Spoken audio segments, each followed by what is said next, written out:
Story 1. I think my workplace's new employee is a sociopath. Posted by you/SkellyBones69. I am in lower management in a white-collar workplace. My department has around 25 people total, and I run a small team of around 10 employees. The work environment is pretty casual. It's common for people to become friends with their coworkers, and people often go out for drinks or to events after work and socialize. Around 6 months ago, a woman joined the department. I'll call her Jane. She is not on my team, but we all utilize a shared office space, and she sits directly beside me. Jane is in her 20s, but she is very small and thin and is often mistaken for a younger teen. Within a month of joining the department, Jane began to have crying episodes at work. The reasons seemed legitimate: death of family members, legal/housing issues, etc. The department was very empathetic and did their best to uplift her when she seemed to be suffering. I did not notice at the time, but she began to form a pattern of having crying episodes once every week or two. They were never loud or dramatic. She'd just well up at her desk and start messaging people on Slack asking if they had time to talk. Usually, someone, often other women in the department, would take her aside and offer verbal support until she got herself together. I and the others in management often encouraged her to take the rest of the day off, but she always refused, and after being comforted, would return to work completely normally, laughing and joking. About 3 months ago, Jane developed a huge crush on a man in an adjacent department. She gushed to the other women about how handsome he was and obsessed over any interaction with him. He spoke to her in passing maybe twice, and she didn't even know his name, but began to talk about how excited she was to date him so she could move away from her current situation. This raised some yellow flags, but we collectively shrugged it off as a young person with a big crush. Eventually, Jane convinced a coworker to pass the young man her phone number. Unfortunately, he elected not to text her. Jane became unusually agitated and began to loudly complain. At one point, she allegedly texted one of her team leads at 9 p.m. complaining that she deserved an explanation and was being ghosted. Her coworkers tried to talk her down, reminding her that the young man may be married or simply uninterested, but she refused to listen and continued her loud, public ranting. Jane said she wanted to look especially hot to make her crush regret ghosting her. She began to imitate some of the younger women in the department, buying dupes of their outfits and accessories and openly asking where they bought their clothing so she could get the same thing. She heavily fixated on one gothic woman in particular, to the point where she would wear copies of her outfits from the day before, like clockwork. The woman she was copying apparently became irritated and began to show up to work in increasingly outlandish body chains and harnesses to shake the copying, and some of the snarkier people began to make bets on whether or not Jane would show up to work in a harness. She did not. At this point, several people from work went out on a Friday for drinks. Again, the department is very casual, and Jane was invited. During the course of the evening, she allegedly became blackout drunk on 2 drinks and railroaded the evening by beginning to cry loudly about her ex-hookup. The sister of a coworker took her to the restroom, where she ranted for at least half an hour about how frustrated she was over her social issues. Apparently, Jane feels that most women hate her because she is so small and slim, and they cannot contain their jealousy. She claimed that most women hate her because their boyfriends won't leave her alone. To take things further, whenever another random woman walked into the bar bathroom, Jane would accost them, weeping, and complain about how cruelly she was treated over her petite build. She ended up getting kicked out of the bar by 10 p.m., and people spoke for weeks about how awkward the whole evening was. Shortly thereafter, Jane began to publicly levy accusations against her work crush. She claimed that he was stalking her on the work floor, and that he would regularly corner her and stare at her backside while making dirty comments. She followed women onto their lunch breaks and messaged them constantly about it. At this point, I had overheard enough and encouraged Jane to speak to HR. She refused, suddenly claiming the harassment wasn't that big a deal. Over the next couple of weeks, people observed her in the same room as the reputed predator, during which no interaction happened. Afterward, she would return to the department office and complain about stalking and dirty comments. One of the more egregious situations I personally witnessed involved her walking silently past the man with no interaction and returning to the team office. When I entered the office minutes later, she was huddled over her desk, with 2 women awkwardly flanking her, as she described a frightening interaction in which she was followed into a dark corner and verbally assaulted with sexualized statements regarding her slender stature. I met with HR shortly after, described specific overheard lies, and provided timestamps. Our entire facility is peppered with cameras, so I felt fairly confident that HR would investigate and validate my claims. I made it clear that harassment could have occurred, and that despite witnessing lies, I didn't want to unfairly assume everything was false. HR took things seriously and requested a meeting with Jane. During the meeting, Jane doubled down, agreed she was being stalked, and requested that an official investigation be opened. This was her undoing. HR immediately began pulling camera footage from the timestamps I provided, and some of the women Jane had vented to were called in for interviews. From there, whispers spread, and a flood of people began to initiate their own HR meetings. Apparently, her lies were constant and poorly concealed, and people were disturbed. HR requested Jane provide her own timestamps for alleged assaults. Suddenly, Jane could not remember the dates, even hazily, and began to openly cry and break down in the office over the stress. She developed vicious migraines that caused her to call out on the days that HR had requested meetings, or claimed that her superiors were overworking her to the point she had no time to meet. As HR pressed on, she began to speak poorly about the HR rep, calling her arrogant and condescending. One morning, Jane wrote out a harsh, snappy email belittling the HR representative for not comprehending how busy she, Jane, was, and after sending it, walked her open laptop through the room showing people how she defended herself. Jane became increasingly paranoid and began to burrow into people she presumed a connection with. 2 additional women requested meetings over Jane's obsessive and clingy behavior. Besides the outfit copying, she began to intently stare at the women she was close to in the office. I know that staring is an odd thing to get worked up over, but again, Jane sits near me, and I personally witnessed it. Jane would turn her chair and sit silently, with wide open eyes, fixating on someone for up to 30 minutes. It was never an angry stare or menacing. It was almost as though she weren't aware of her own body and was visually absorbing the person she was fixated upon. Several times, the victim caught her in action and awkwardly waved, and Jane seemed startled, as though unaware that she was visible. I personally observed her covertly following individuals she was fixated on in common areas, shuffling behind corners and near windows, silently staring with wide eyes. It disturbed me, but I did not know how to address it to HR without sounding petty. As HR became more aggressive in demanding meetings, Jane became more distraught. She had been made aware during her initial meeting that someone had reported her complaints of sexual harassment and made it her personal mission to find the rat. She began to corner coworkers and demand their opinion on her list of suspects. At one point, she told someone that when she figured out who reported her, she would start smashing skulls. People were naturally disturbed, and another rash of HR reports took place. HR abruptly went dark and stopped requesting meetings with Jane. I personally suspect that they were collaborating with the legal department on plans for termination, but the silence was unnerving to the more high-strung people in the department, whose nerves were already frayed. One of the more vulnerable women was followed to her lunch break daily by Jane, and if she snuck out to the common areas, was bombarded with messages begging for girl time. One lunch break, Jane followed the woman out to the common area and allegedly struck her backside without warning, claiming she just had to do it. This woman has diagnosed anxiety issues and ended up having several panic attacks at work and had to call out for a day and a half. She was so frightened of Jane she elected not to report the incident to HR and instead hid herself as much as possible. 2 days after striking the woman, Jane got a tattoo that was very similar to one the woman has. It felt like a sick way of marking territory. I requested another HR meeting and shared what I could, but as the primary victim was too frightened to come forward, it was all hearsay and rumors. I made it clear that people were miserable and afraid and that Jane is a walking lawsuit. I was told, "We are just as upset as you and it will be over soon." So here I am now. Leadership has gathered the more vulnerable people around them and begun to have casual group lunches with them, attempting a safety in numbers kind of thing. Women have messaged leadership on Slack asking for escorts on their smoke breaks because they are so anxious that Jane may follow them out.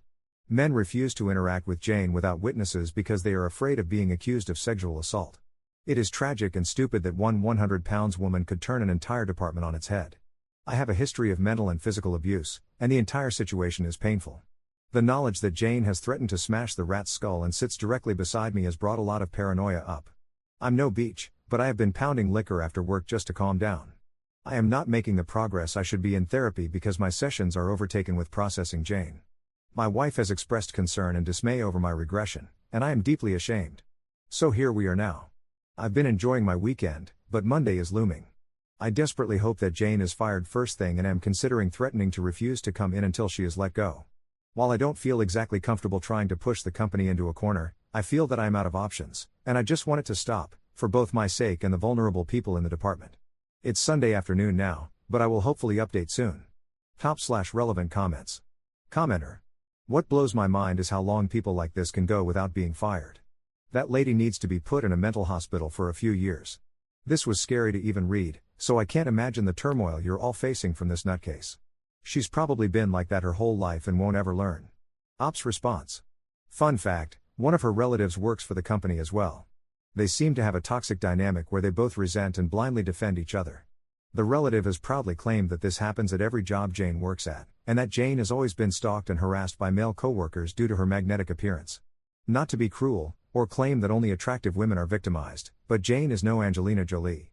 She's borderline forgettable, but she and her relative insist that men just can't help themselves around her, and that she is constantly tormented by jealous women. It's definitely a pattern spanning years. Commenter 2. How does Jane get any work done?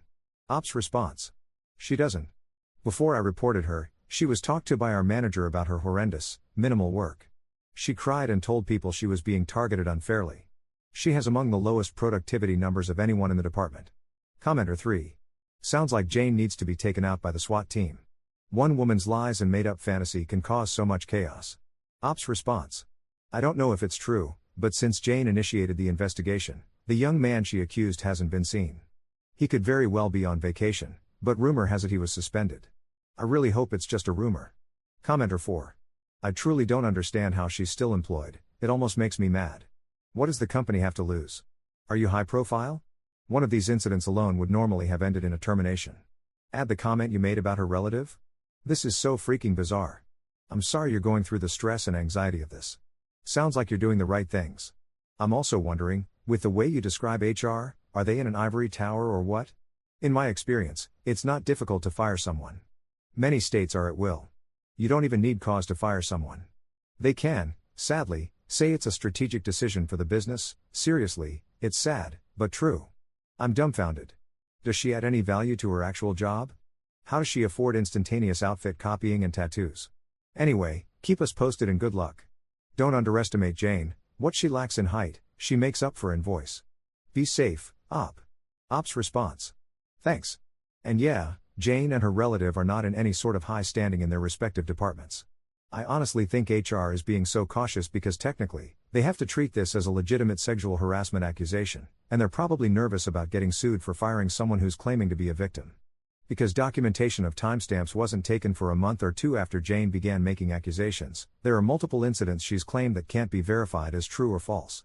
The company could be combing through weeks of footage for absolute proof, which would explain why things are moving so slowly.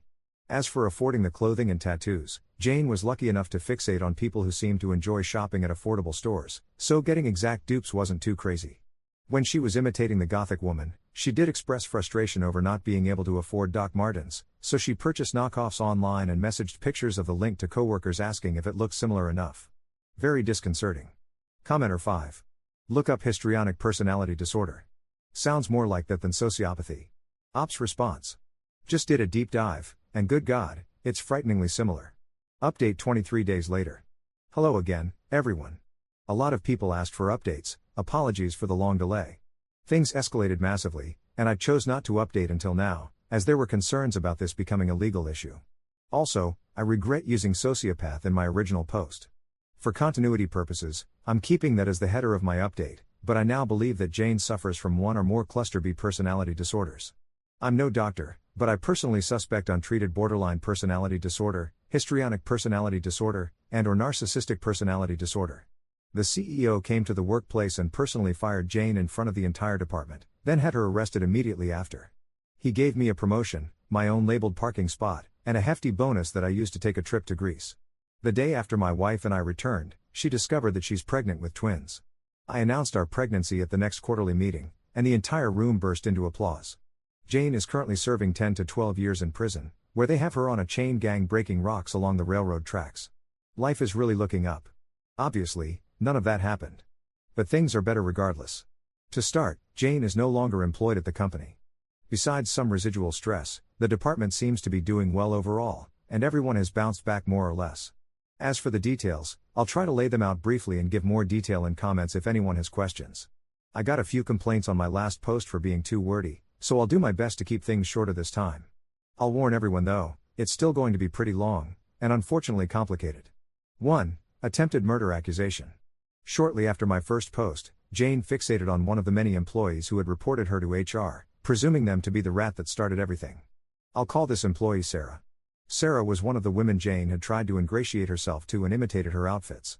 After Sarah made her report to HR, she withdrew from Jane and began openly ignoring/avoiding her, which apparently hurt Jane's feelings very much, as she was often seen crying and asking people why Sarah hates her in the break room. Shortly after Sarah withdrew, Jane and one of her relatives in the company began telling employees that Sarah's brother, who often picks her up from work, had attempted to murder Jane by trying to run her off a bridge while she drove home. They claimed they were certain Sarah had put him up to it, as she had been acting shady recently. 2. Theft of personal device. This is where things become muddled. I'm not exactly sure what happened myself, as most of the information came to me in scraps and overheard gossip, and my superiors did not tell me anything personally. But allegedly, Sarah was very upset by Jane's accusations and texted some very unkind things about Jane to one of her friends. I mentioned earlier that Jane has a relative who works at the company and have referenced this person in other comments. Jane and this relative are very close and seem to have an unhealthy relationship where they both resent and blindly defend each other. They live together and have worked together in the past, so I suspect there is some deep-rooted codependency. Regardless, the blind defense comes in here. Basically, Jane's relative decided to steal Sarah's phone while Sarah was away from her desk and screenshot the messages Sarah had sent to one of her friends complaining about Jane. I don't know the exact content of the messages, but from what I understand, they were pretty offensive. Jane's relative then sent the screenshots to HR as evidence of bullying. In our state, stealing and accessing someone's personal device is a crime. Regardless, HR got involved and had some sort of conversation with Sarah about the unkind nature of her texts, and everything went to hell from there. I'm still upset that HR chose to do that, considering the texts were brought to their attention through an obvious crime. As far as I know, Sarah was not written up or officially reprimanded, but the damage was done. 3. Jane escalates and destabilizes. People began to openly shun Jane and her relative, which only further upset Jane, who blamed it all on Sarah's influence. Suddenly, rumors that Sarah had physically attacked Jane in the office sprouted via Jane's relative, though no official reports were ever made. Jane's relative told people that Jane was too afraid to speak up. Jane began to openly cry and have panic attacks on the work floor, claiming she feared for her life. She only acted out this way when leadership was not around and conveniently only had her meltdowns around other regular employees. Unfortunately for her, people continued to avoid her, and employees from other departments began coming to my department's leadership with complaints about Jane's erratic behavior. 4. Physical/sexual assault reports. Back in my first post, I mentioned that Jane had slapped the backside of a woman she was fixated on. Well, in the midst of all this, that woman officially reported to HR that she had been sexually assaulted by Jane.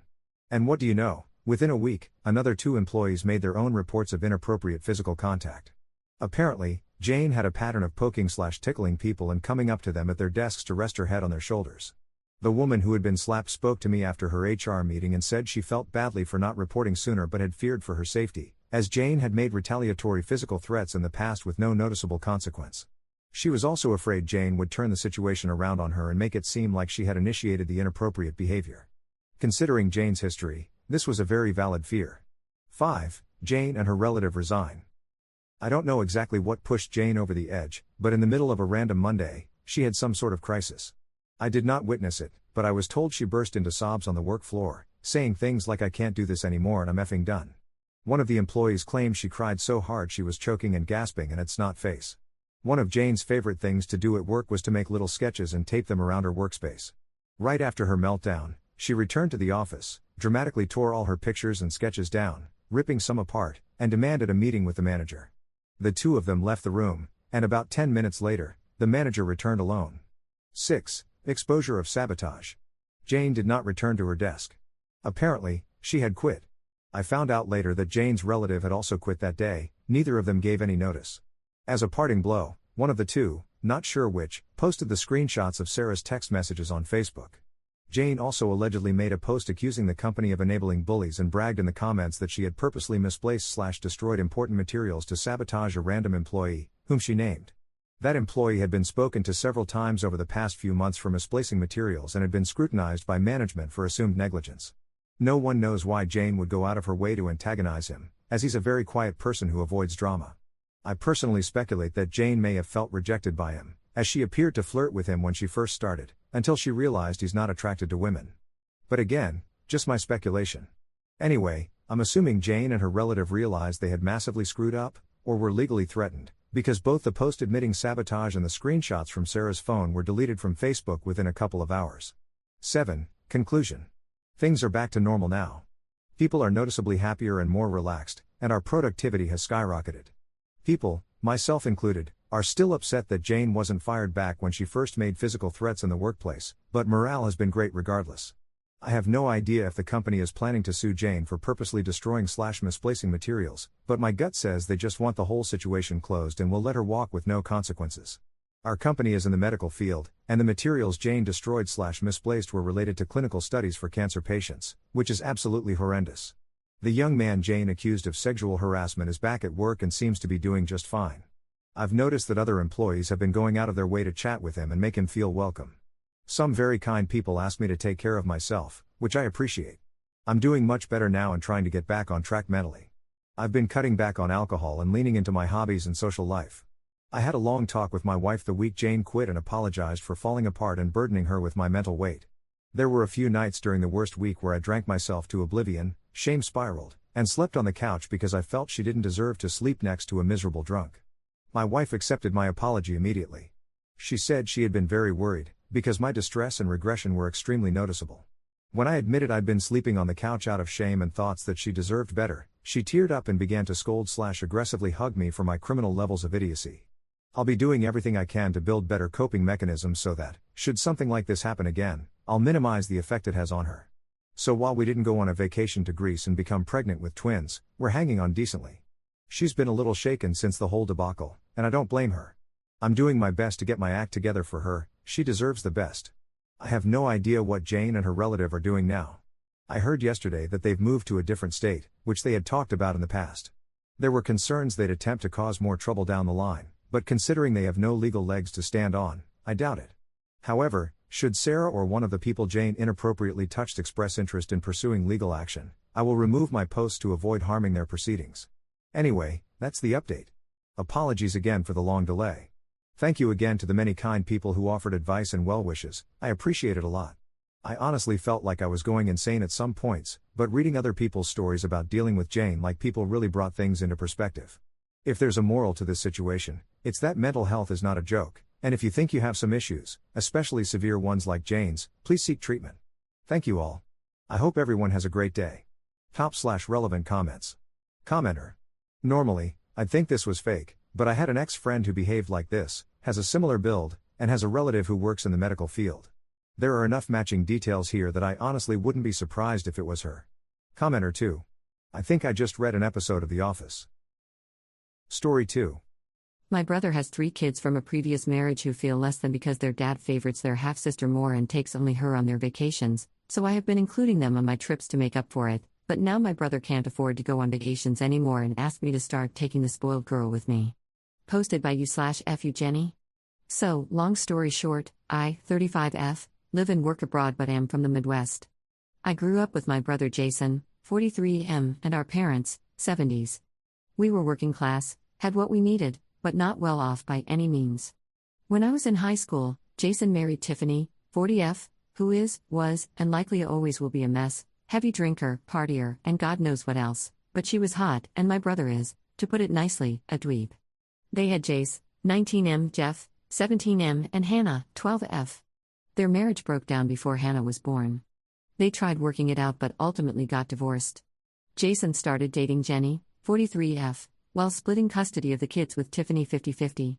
Since Tiff had been a stay-at-home mom, she received child support and alimony, and my brother worked a lot.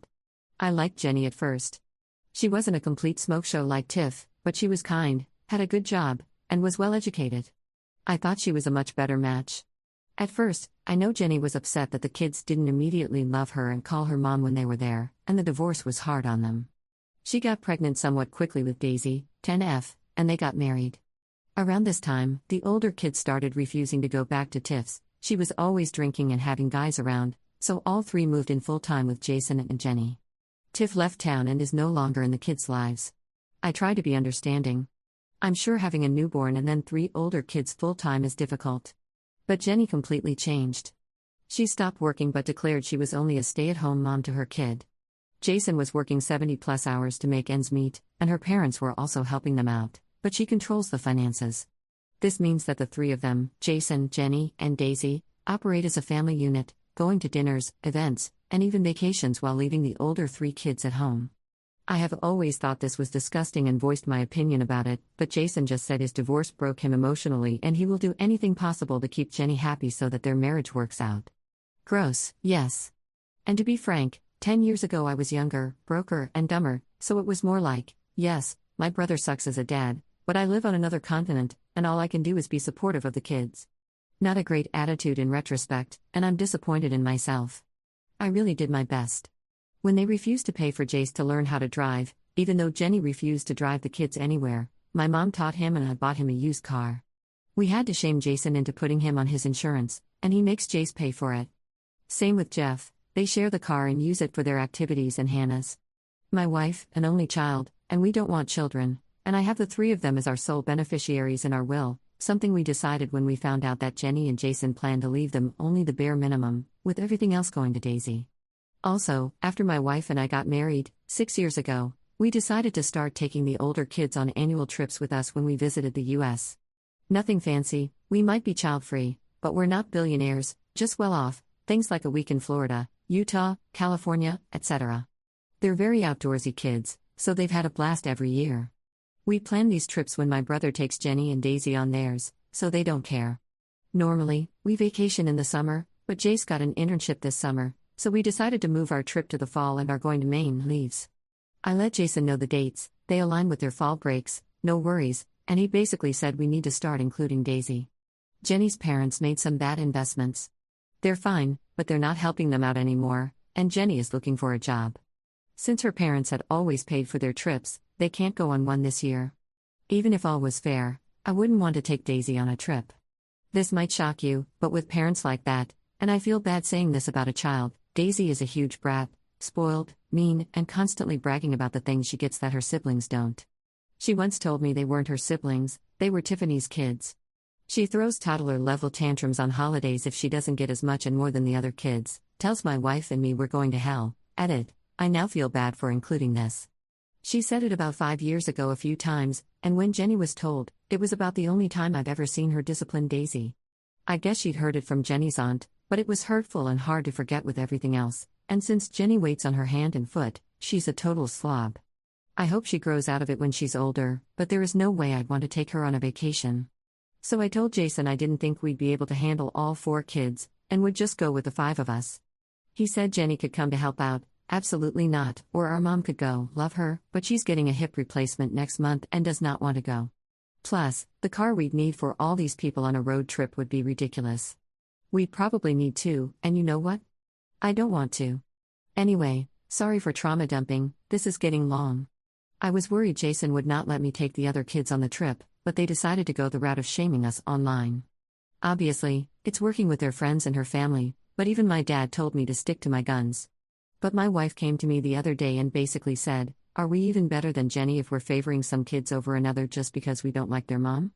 Before, we were evening things out, but now we're obviously favoring the oldest. She told me to think of the long-term health of my family and our relationships. She said that it's my family and my decision but wants me to think about it. My gut is saying just take the older 3, but Daisy is only 10, she's not to blame. Would it make me an evil aunt to leave her out? /relevant comments. Downvoted commenter. You said take the older kids on annual trips. 12 and 10 is not a big enough difference. If you did it once for a small trip because one had plans, that's one thing. But every year excluding one kid who is not even that much younger than another, that's really evil. Ops response. I think you are confused. We took the older 3 on vacations the same weeks that Jason and Jenny would take Daisy on a trip. This was after 3 years of them leaving the older kids home / with my parents while they took Daisy on vacation. It is only this year that Daisy wouldn't be going on a trip while the older ones will. Commenter 2. Your family is already broken, mostly because of your brother's idiotic choices and his wife's selfishness. No, taking only 3 of 4 kids is not great, but you're already up to your neck in horrid thanks to other people's actions. Do the older kids plan on keeping dear old dad and the evil stepmother in their lives when they become adults? How much contact would you actually have with your brother, his lazy wife, and their spawn if you weren't looking out for the older nibblings? Your parents seem to be siding with you and the older kids as well. What are their thoughts on the situation? You need to start thinking now about what you want for your family and what you're likely to actually have. Start putting your time and focus on that. Not the jerk for choosing the older kids and not the brat. Maybe fight fire with fire and start publicly shaming your brother and co for how they've treated his kids over the last 10 years. Or at least threaten to. Ops response. After Jace left for college, Jason made him give up his house key and told him he needed to stay elsewhere going forward. So over breaks, he's been staying with my parents and has very little contact with Jason. Since that's probably what's going to happen to Jeff next year, my wife and I have talked about buying a condo to stay in when we're in town, around 2 months out of the year, since my parents' place is so small. We normally Airbnb it, but that company sucks now, lol. And we pay Jace/Jeff to house sit. Jace is at college, but Jeff wants to do a trade, so we'll likely stay in town, but I cannot ask an 18-year-old to pay rent, that's crazy. But yes, if Jace is any indication, they won't have much contact with Jason when they are adults. Once Hannah isn't living with them, my contact with Jason will be as low as possible, just about our parents. My mom and dad are complicated. Jenny threatens that if they don't give Daisy the best attention, they can't see any of them. I don't know what that means, it's just from this insane text she sent Mom. They do love Daisy, so they put up with them so they can see their grandkids. They've basically said Jason has a bad picker but is a hard worker, I don't know. Commenter 3. The parents of the 3 kids are the jerk first. Jenny seems to have morphed into one too. So I would say stick to your guns and take the 3 kids, exclude Daisy/Jenny. You don't owe anyone an explanation. Just book the trip and leave. Your wife is very kind. Ops response. Yes, my parents are old school Catholics and weren't great when I first came out, but they have come around. Once, my mom had a bit too much wine and, almost annoyingly, made it clear to my wife that she was the best daughter-in-law, no questions asked. Commenter 4. Not the jerk. Those poor kids deserve any and all time they can get away from their awful family. Why hasn't anyone else offered to take them? I feel like the stepmonster would jump at the chance to get rid of them, and frankly, she should have been reported for abuse ages ago. This is ridiculous. Ops response. None of it's abuse in the legal sense. My mom was a teacher and a mandated reporter and looked into it years ago. They've always stayed on the side of jerk and not criminal, per our state's laws. Op on Daisy following rules and directions from other people besides Jason and Jenny. I agree that she's 10 and the product of her parents, but my mom really has tried with her.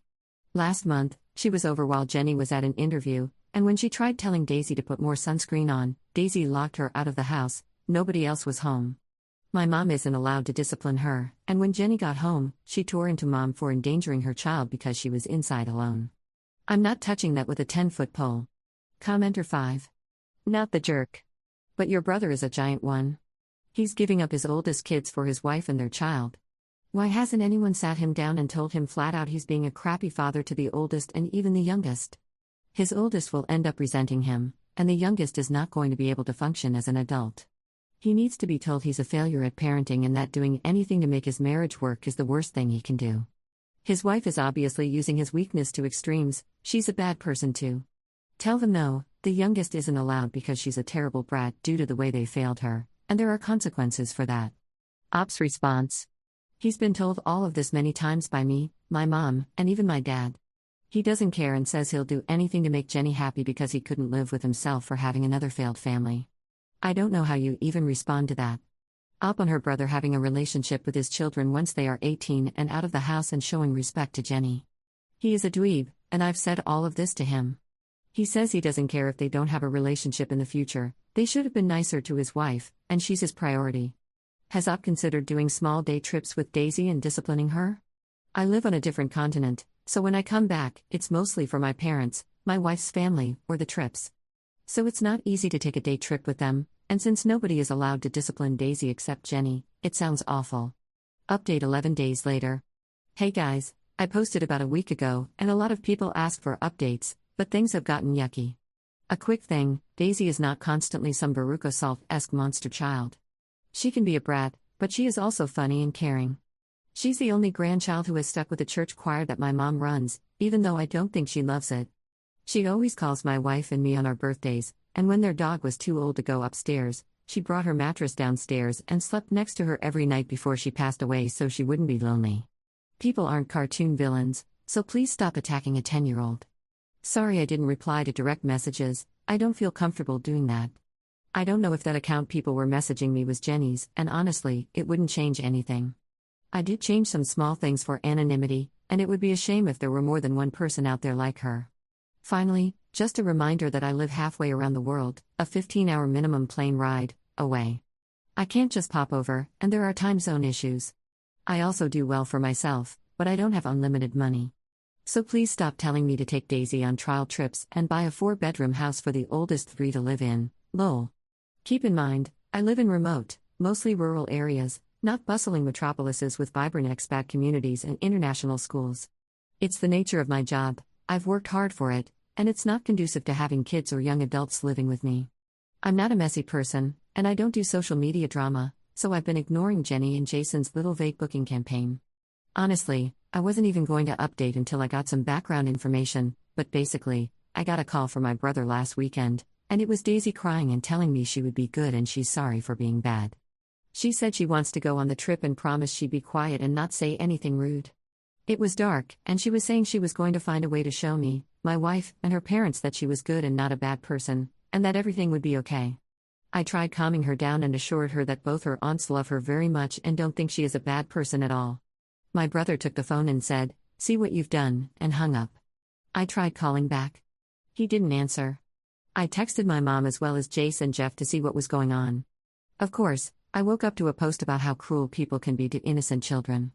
Anyway, between my mom and Jeff, I got some more background info. I don't know where all their money goes or what kind of bath her parents took, but their financial situation is bad, as in asking my fixed/low-income parents for money for Daisy's tuition bad. Obviously, they couldn't help them, and I guess Jenny and my brother had told Daisy she was going to have to pick between vacation and her school. She picked her school, but since it's taken Jenny longer than expected to find a job, they can no longer swing that either. I know you all think she's a little demon, but my heart broke for her with that. And yes, I'm not getting into it because I'll rage too long, but yes, the older three have always gone to public school. I do think it was Jenny's parents paying the tuition, though. According to Jeff, Daisy is getting older and forming more of her own opinions, and Jenny doesn't like that. When Daisy found out she couldn't go back to her school, she asked about a trip, and when my brother told Jenny I'd said no, Jenny told Daisy she couldn't go because she was bad. Heartbreaking, and just generally A+ parenting all around. I don't think this is the end of all this. Jeff needs to be more discreet, but he told me Jenny was losing it because of Botox and Ozempic withdrawal. He said the house wasn't as bad as you'd think, she mostly ignores them and has continued to do so.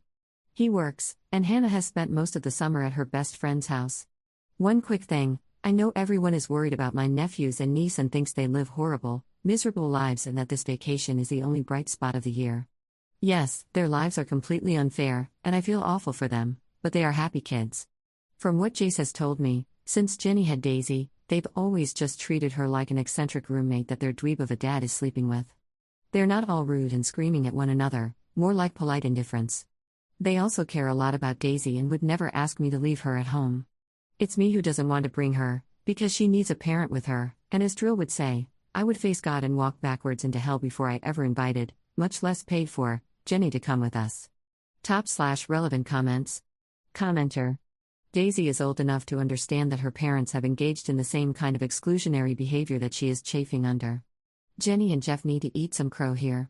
I think you could use this vacation as a way to spend some time with Daisy, helping her realize her parents' behavior toward her siblings is hurtful and that even if they won't change, she can do better. Hannah and Daisy are so close in age, you would think they'd be closer. Would going to school with the other kids be an incentive at all? It might take the sting out of the school change. Ops response. I cannot take a child on a trip when I'm not allowed to discipline said child. I love Daisy, but it's a non-starter. I just wanted people to stop acting as if she's an irredeemable brat. Sorry, pressed reply too soon. Hannah and Daisy are not close at all. I'm sure Hannah would be helpful at Daisy's new school, but they aren't close like sisters can be. Is Op allowed to discipline the three older nibblings? Yes, I'm allowed to tell them no and, if they don't act right, give them consequences. Commenter 2. I understand none of this is Daisy's fault. But her parents' actions need consequences. The person who gets caught in the crossfire is Daisy. Unfortunate, but it needs to be evened out somewhere. Best case scenario is brother steps up for the other kids so everything can be even. But until that happens, keep doing what you are doing. Those three kids need someone who has their back. Ops response. Unfortunately, knowing my brother, this is unlikely to happen. Commenter 3. I'm so extremely worried about Hannah's mental health. Growing up in a house where your stepmom treats you like this and your younger half-sibling is spoiled while you are so close in age is devastating on a kid. Her brothers are older and likely able to compartmentalize things, but I seriously worry about Hannah. Ops response. Hannah and I are very, very close and text every single day. She is okay, she and her siblings know her dad isn't crap, and her stepmom's opinion is worth dirt. She is excited about college and her life beyond living with them, yes, but she's motivated. And she is very close with her brothers. Commenter 4. I wouldn't say I think badly of Daisy, she's a product of her parents, but I think it's more important to think of the older three. I'm sorry, but life isn't fair, and they've had years to learn this. It's time the youngest learns. This trip is something good the older three always had to look forward to. Don't take that away from them because suddenly Daisy's life took a downturn. Let them have something she doesn't, it'll do her some good. Maybe she can finally empathize with her siblings for once. Op's response. This is what I feel. Yes, it's unfair, but ever since their economic downturn, Jenny and Jason have gone out to dinner multiple times with just Daisy. Continued paying for Daisy's travel sport when they've only ever let the oldest three do free extracurriculars through school. Gone on a long weekend trip with one of Jason's friends to their lake house with Daisy, the two that still live with them were invited, I'm told. Gone to visit Jenny's parents, who live near a beach and still have a nice house with a pool, with Daisy. And those are just the things I know about. Again, I love Daisy and I know this isn't her fault, but sometimes life isn't fair. Ultimately, it's my vacation, my choice, and honestly, even all things considered, I don't want to travel with Daisy. Story 3. My FWB convinced me to keep our baby, and now I spend every weekend pretending to be a mom when all I feel is emptiness and regret. Posted by you/out of the asylum. I know this will make me seem bad and all, but above all, I really just need a place to vent. I can't talk about it with my friends or family, nor do I really want to. I'm 27, and I've had a FWB situation with a guy I went to college with. Let's call him Mark. We were both young and not ready for a relationship. Then I got pregnant. I told Mark about it since I wanted to discuss our options, termination, adoption, or even giving him custody if he wanted to. I never wanted kids, so I'd be fine with any compromise. However, Mark didn't take it well. I remember him insisting we could make it work, especially since we were both in our last year of college. He wanted to get married and for us to be a family. I refused. He got his family involved. They called and texted me all the time, even showing up at my part-time job. I know I have no one to blame but myself, but I gave up. I had too many things going on at that time, like the loss of my mother, the stress with the rest of the family, and some stuff going on with my best friend that I won't get into. I remember feeling horrible, but I relented and agreed to keep the baby, although I still refused to get married to Mark. Now we have a 5-year-old daughter together. I'm a mess. I never wanted kids, and although I'm trying, I can't feel any motherly love for her. What makes it worse is that she's genuinely a good kid. She doesn't throw many tantrums, she's always kind, and she doesn't expect much. I feel guilty for hating her. I feel bad all the time. I only get to have her on the weekends, and Mark has her every other day, but that doesn't make me feel better. She talks about wanting to see me and her dad together, but I just can't. I screamed at her once when she drew a little picture of me and Mark holding hands. I apologized after, but I still felt so guilty. I don't know what I'm doing. I just needed to write everything down and get it off my chest. I know I'm a bad mother, I know it. But I don't know how to be better. I don't even know if I want to be better. I just want to give up my parental rights, but even the thought makes me feel even worse. I'm stuck in a hell of my own making. I know I should have fought harder and probably just aborted her. Damn me for being weak, I guess. Top/relevant comments. Commenter. She's trying to be extra good so you'll like her. I used to do that with my mom all the time until one day I decided in my head that I was done with it. Commenter 2. Yeah, that part of her story made me so sad for her daughter. That poor kid knows her mom doesn't want her and is doing everything she can to appease her. Op doesn't realize it, but she's already made a little codependent people pleaser. She better leave soon while she still has time to forget the time before. Commenter 3. Giving up might make you feel worse, but when your daughter is old enough to realize that her mother doesn't want her, it'll affect the rest of her life. This is your screw up, not hers. Just bail now and live with it, the alternative is far worse. Commenter 4. If he's a good father and loves her, then maybe you should give up your rights and go live your life. Your emotions are coming through, and she'll never understand why you don't like her. It might be better to let her go. She deserves love 24/7, not just on weekdays. And if you are screaming at her, you aren't hiding your dislike of her being around. Update 1 week later. Some things have happened, and I need to write them down, maybe even get some insight. I'll call my daughter Abby for the sake of this post. I ended up telling Mark about my desire to change the custody arrangement, and maybe even remove my parental rights. Many people here agreed that it's the best choice, both for me and for Abby. He didn't take it well and actually texted me about it throughout the week. He insisted we could work out whatever was bothering me. We agreed a while ago that texting is okay, but calls are for emergencies only. So when he called me on Friday evening and pleaded with me to come see Abby, I agreed. This is what I really need to talk about. I've seen Abby cry before, but this was something else. She had a complete meltdown, screaming and crying once I got there. She just clung to my leg and screamed at me not to leave her, asking why I wanted to leave her and what she did wrong. I cried. I was honestly horrified by how badly she reacted. Mark's mom ended up telling Abby that I was planning on leaving her and that she wasn't going to my house this weekend. I had to take Abby to my place sooner than expected, and Mark actually spent the night over as well. He said he's too concerned about Abby and me to leave us alone. I'm completely lost. Even with the way I said that I wanted to give up my parental rights, I just can't do it now. The image of Abby crying and pleading with me not to leave is just stuck in my mind. I feel hopeless about the entire situation. Currently, I'm lying with Abby on the couch, and she's watching TV. She hasn't really left my side since yesterday. I'm used to her pointing at the TV while talking about her favorite characters from whatever cartoon is on. Right now, she's just lying by my side and staying quiet. I can hear Mark moving around in the kitchen. He called in sick to work and said he's staying here for the weekend. I have no idea what to do. And I'm sorry, but I no longer want to leave Abby. That's not an option anymore. /relevant comments. Commenter. What the actual F was Mark's mom playing at, telling her like that? Op needs to tell Mark that his mother isn't allowed anywhere near that girl anymore after that. It's manipulative and abusive. Op, I don't mean to sound dramatic, but I would get legal advice over this.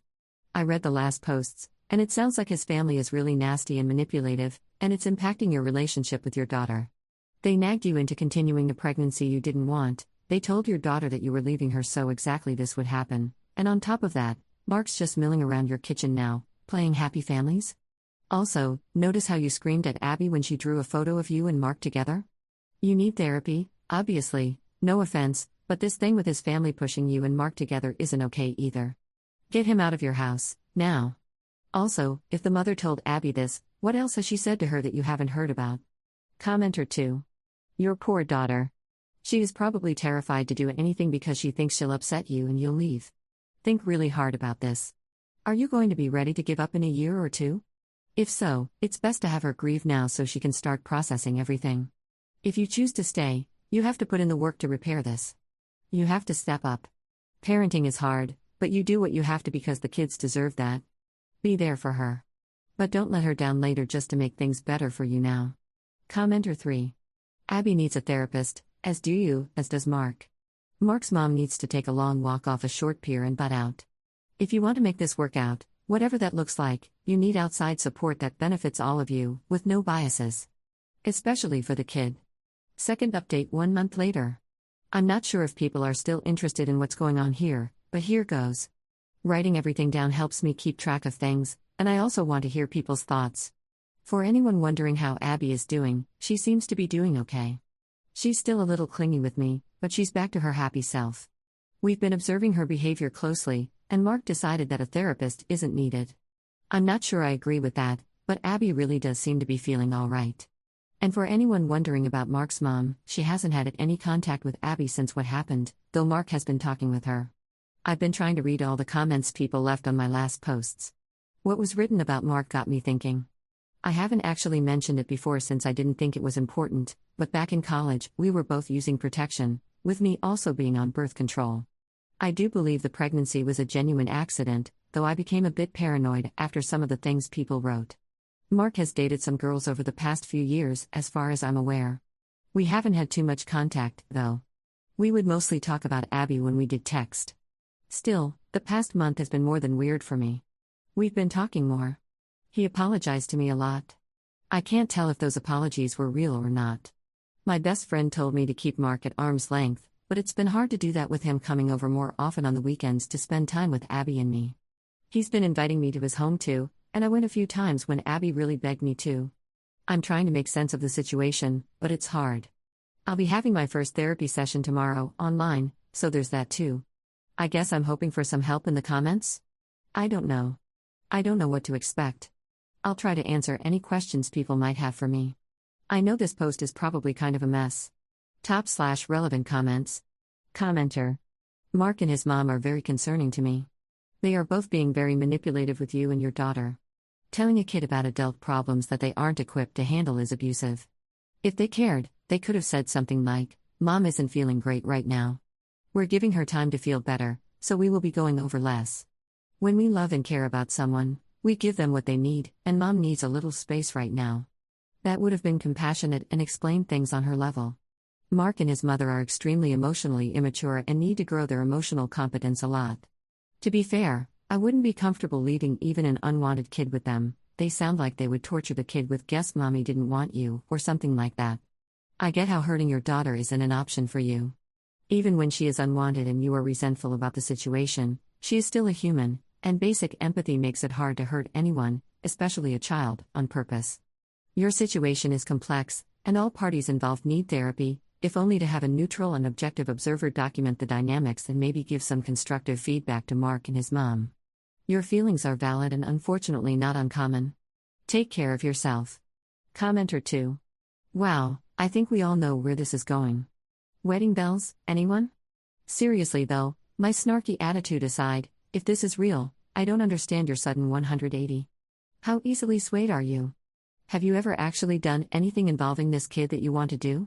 You had her even though you didn't want to, because other people convinced you, and now you've stayed when you wanted to go because Abby had a meltdown, even though, deep down, you know it's not in your best interest.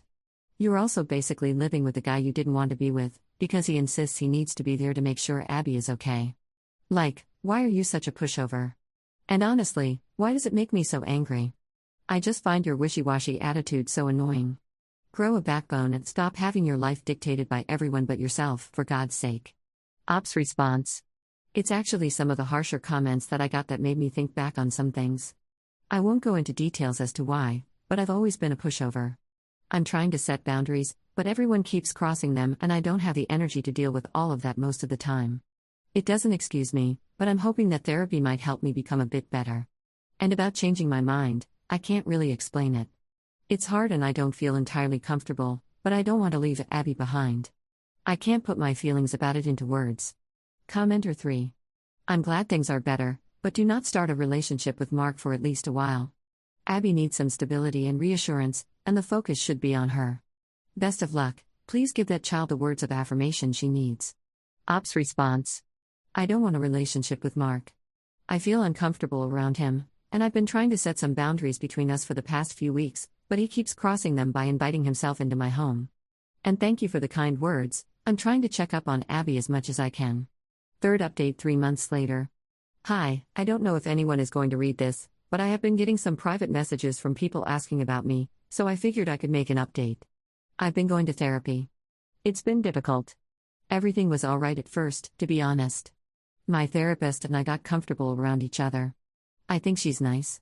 We've been talking about my issues a lot more recently.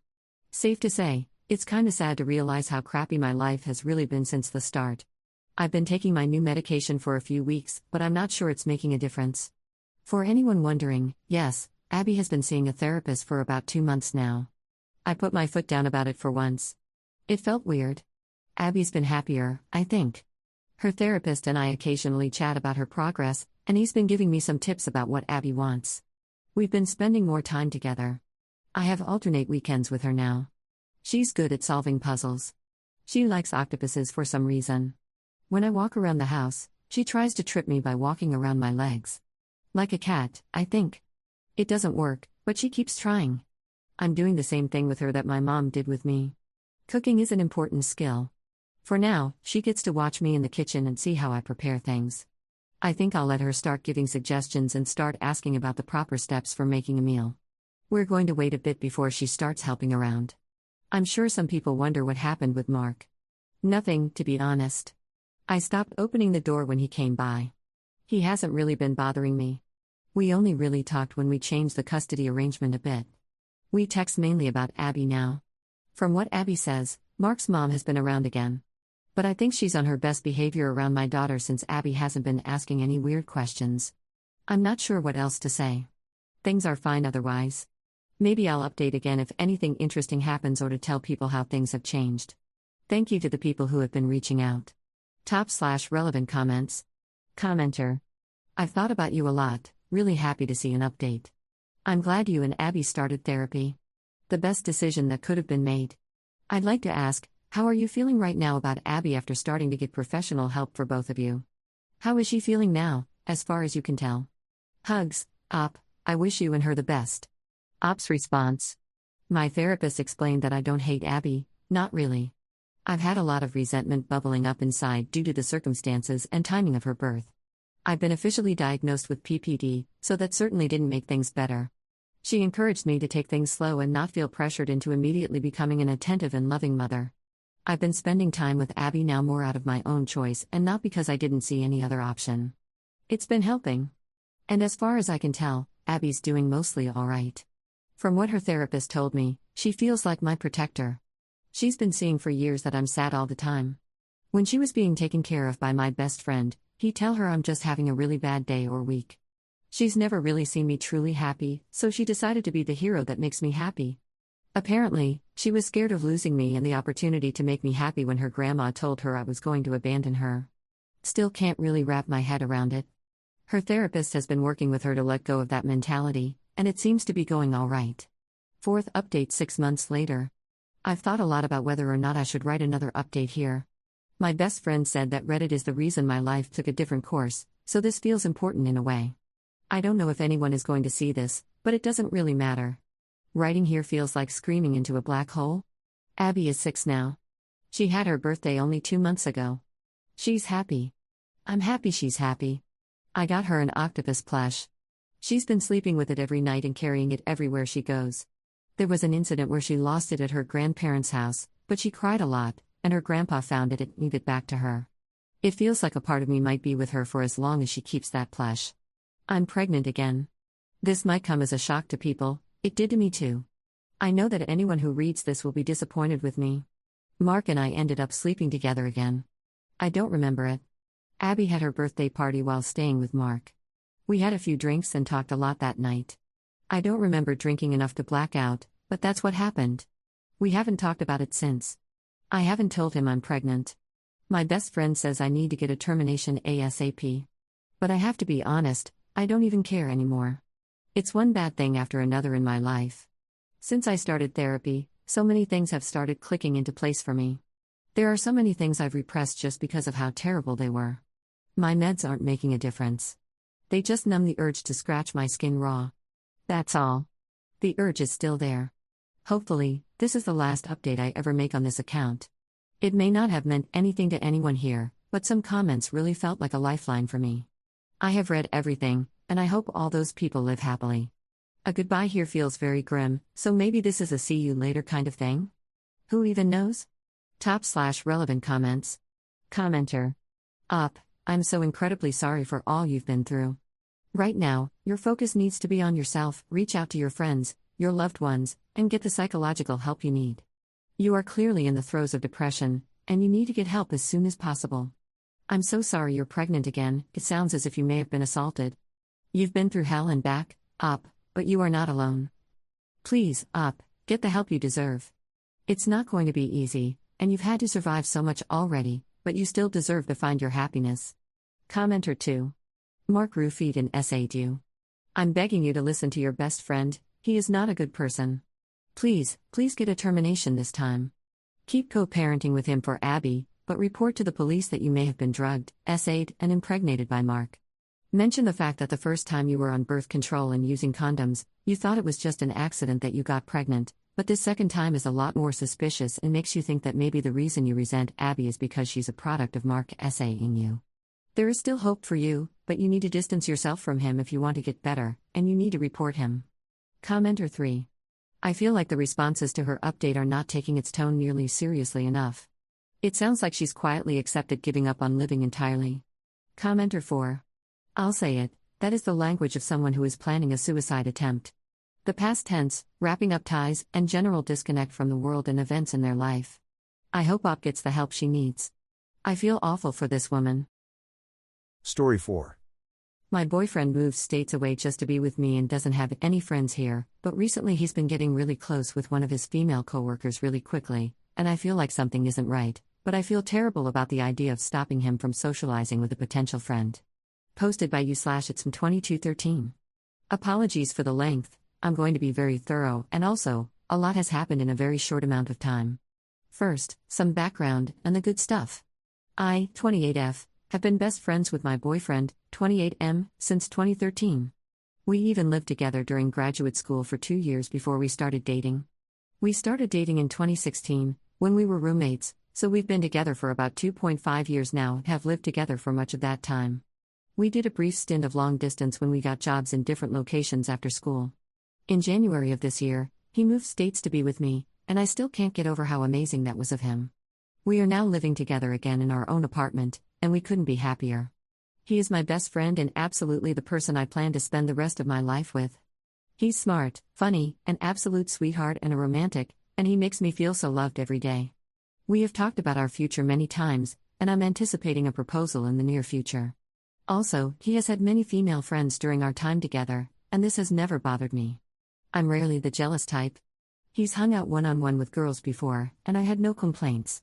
There has been one girl I told him I was uncomfortable with, and he stopped hanging out with her, but that was for a lot of reasons and not just because she's a girl. So on to the recent issue. After moving to my state, he had to pass a couple of tests in our field before he could start working. He did so and was able to secure a job in early June. He likes his new job so far, generally likes and gets along with his co-workers, but he hadn't really made any real friends yet. He's hung out with my co-workers and sort of friends too. I'm also pretty new to the area, and likes them as well, but no one he would hang out with one-on-one. I know he is missing having a group of friends back in his home state where he moved from. About a month ago, maybe a little more, he started mentioning one co-worker a lot. We'll call her Liz, late 20s F. At first, it was just in passing, oh, my co-worker Liz said this or that. It also turns out Liz used to work with an organization that works closely with my organization, so she knows a lot of people that I work with and what's going on with my job and field of work. So it was a small world kind of thing. She would mention someone I knew or something about my job, and he would tell her he also knew that person because of me, that kind of thing. But he started talking about her more and more often. I'm talking probably every single day for a few weeks he would have a story about Liz or something that she said, so I knew they were talking or hanging out at work a lot. He did say that Liz mentioned she wanted to meet me, and she has a fiancé that she lives with. So that made me feel good. Nothing to worry about, and I was happy he was making a friend here. Liz actually lived nearby us in a temporary place because they were moving around for her fiancé's job. So a couple of weeks ago, he tells me that Liz suggested they start carpooling to work together. Their office is about 30 minutes away without traffic, but our city always has traffic, so it's more like 45 minutes each way most days. Honestly, this made me a little uncomfortable, since this meant they would be spending 1 to 1.5 hours alone together in the car every time they rode together. But I didn't say anything because they wouldn't be carpooling every day. Some days they work in the office, and other days they work on projects around town, so this would only be on days when they both go into the office, maybe 2 or 3 days a week. Besides, he only mentioned it in passing as an idea at first. A few days later, as he was headed out the door, he said, "Okay, I'm going to go pick up Liz and head into work." I was surprised because he never told me they decided to definitely start carpooling together, but it obviously wasn't a big deal. He has never mentioned it again, so as far as I know, that's the only day they've ridden together. It hasn't been an ongoing thing. I was fine with this. Things started intensifying quickly last week, though. As I mentioned, Liz and her fiancé were in a temporary place before, so they decided to start looking for a permanent apartment. My boyfriend casually mentioned to me one day last week that they were actually interested in our building and that they wanted to come see it the next day. This came out of left field to me. Our building is very nice, it's a luxury building in a good area downtown, but there are also tons of similar buildings in the area. I figured they were just checking out all kinds of places and ours was probably one of many on the list. So late last week, they came by our building for a tour. I actually saw them briefly on the elevator and we met for the first time, but they were being given a tour by management, so we didn't hang out. Well, later that night, Liz texted my boyfriend that they decided to rent in our building. I honestly didn't know what to say because I wasn't thrilled. I felt like now they will definitely want to start carpooling together every day they can, and they will start becoming even closer. My boyfriend was obviously very happy about it when he told me. I just kind of asked if they were looking at any other places and why they weren't looking any closer to where she and my boyfriend work, and he said they just really liked this building and her fiancé works more closely to our area, so it works for them to live here. Obviously, there was nothing I could say, so I just said, cool. Ever since then, I feel like they have already been talking more and more. They text and have called each other a couple of times. To be fair, as far as I know, it has all been either work or apartment related.